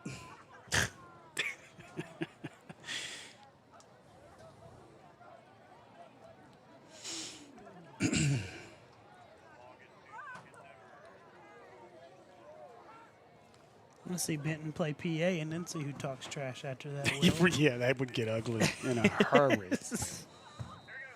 All right, so Warrior is in victory formation with Wiley way back there at the 44-yard line. Dude, that Jalen Harris that fell down. Oh, man. I'm done blocking Hudson. He's been blocking, and he's played most of the snaps on defense, too. So the Hornets win this one. Your final 21-7 as both teams meet at midfield. And a great effort out of Coach Williams' Pine Bluff Zebras team. A ball game that I think some may have thought Hornets would be able to kind of run away with, and not Pine Bluff. They travel up here to Hornets Stadium and play well, especially on the defensive side of the football. And the Hornets too much for them tonight. A win 21-7. And as I can't ever trust how updated these scores are, but we'll jump over to the Fearless Friday scoreboard. You never know. Some of them are probably still in the first quarter. Hey, now, how many touchdowns Jackson have? 1 or 2? 2. Yeah, Hampton. One, yeah. So 1 touchdown. Got close to a second. Oh, that's right. He got taken down right at the goal line. That's right. Mountain Home was down 55-41 to Shallow, so I missed that one. Oh, golly. BB has the lead over Whitehall, 25-14, but that's not been updated since the 3rd. Just trying to get some other 5A Central scores for us, but I can't trust any of that. So we are awaiting. Jackson's in the very back of the handshake line, so it's taking a while. But, again, great job by the Hornets. 2-0 in conference play. And I couldn't ask for a much better start than that. And Jordan Harris makes his way off. We could have gotten Jordan, too. And yeah, so we could have, yeah. I'm going to have a decision to make here in a little bit when I call the postgame show on the Buzz. You can pick two. Sometimes I'm they pick the both. entire offensive line. All right, we've got Jake Hall with Jackson Hampton, our player of the game down there at field level. All right, hey there, guys. I'm here with Jackson Hampton. Just outstanding player for the offense for the Hornets tonight. You had 8 catches for 175 yards and a touchdown. So how did that feel? How did the offensive game come to you? It feels great. We practice hard every day. I go against great corners. They give me no looks, so it's kind of naturally kind of easy in the game for me. I appreciate my coach trusting in me, giving me the ball, and I'm respectful. Honestly, from a faking guy, I told for the bench, and I'm just thankful for they got me the ball. Absolutely. This was your best game you've had all season. Was there some connection between you and Levi at practice this week? He told you I'm going to be looking for you a lot. Practice, one of our guys went down, Christian Jackson, number 4, so I know how to step up and have a big night tonight. So, yes, sir. All right, and tell me, what can we expect from you going on for the rest of the season? Just same dominance of performance, so I can say. Hey, we're really happy. Glad I got to see you on the sideline. You're exciting stuff, man. Good to have you on. Thanks, Jackson. All right, good job, Jake. Jackson Hampton, our player of the game tonight. And we appreciate him. Good job by our sideline reporter, Jake Hall. So Jackson will go and join his teammates for the postgame speech here. And congratulations again to our Hornets and Coach Maupin as they move to 2-0 in conference play. All right, anything else for us, Tyler? I just want to say, didn't seem too nervous right there. Pretty good by the young man on his first interview that I've seen, at least. That's big time stuff right there. Good stuff. He thanked God. He thanked his quarterback. Thanked his coaches. He got everybody on there. And I like Jackson a lot.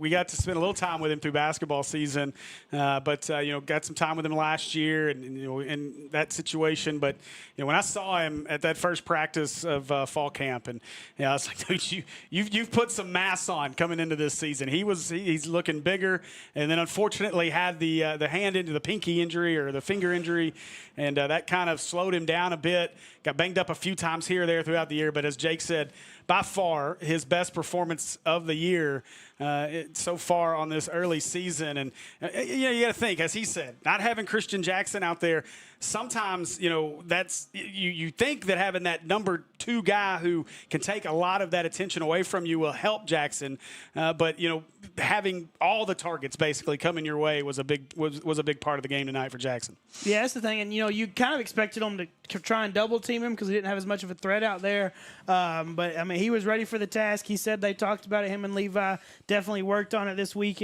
during practice and all, and they're expecting for him to be a big go-to guy, and I mean he did exactly what they expected. He took charge. Like he said, Levi got him the ball in some good places. He went up and also made some good catches on some balls that Levi just kind of threw up for him. So they worked together out there. Great game by both of those guys. All right, well, that's going to do it for us here tonight. Once again, thanks for joining us here on the Maumelle Sports Network. We will be at Watson Chapel next week, so don't miss it, as it'll be myself, Tyler Chenault, and figure out if we're going to take Jake. I don't know yet. We may have a better game to put him on next week. But again, appreciate you guys for joining us here. Go see one of our sponsors sometime this week. For Kristen Henson down on our field cam, Jim Ashley up here doing stats, Jake Hall down on the field, Bobby Jones on the main camera. Where's Andy Gates back here figuring out replay and everything else? For Tyler Chenault, I'm Steve Henson. We'll see you next week. Go Hornets.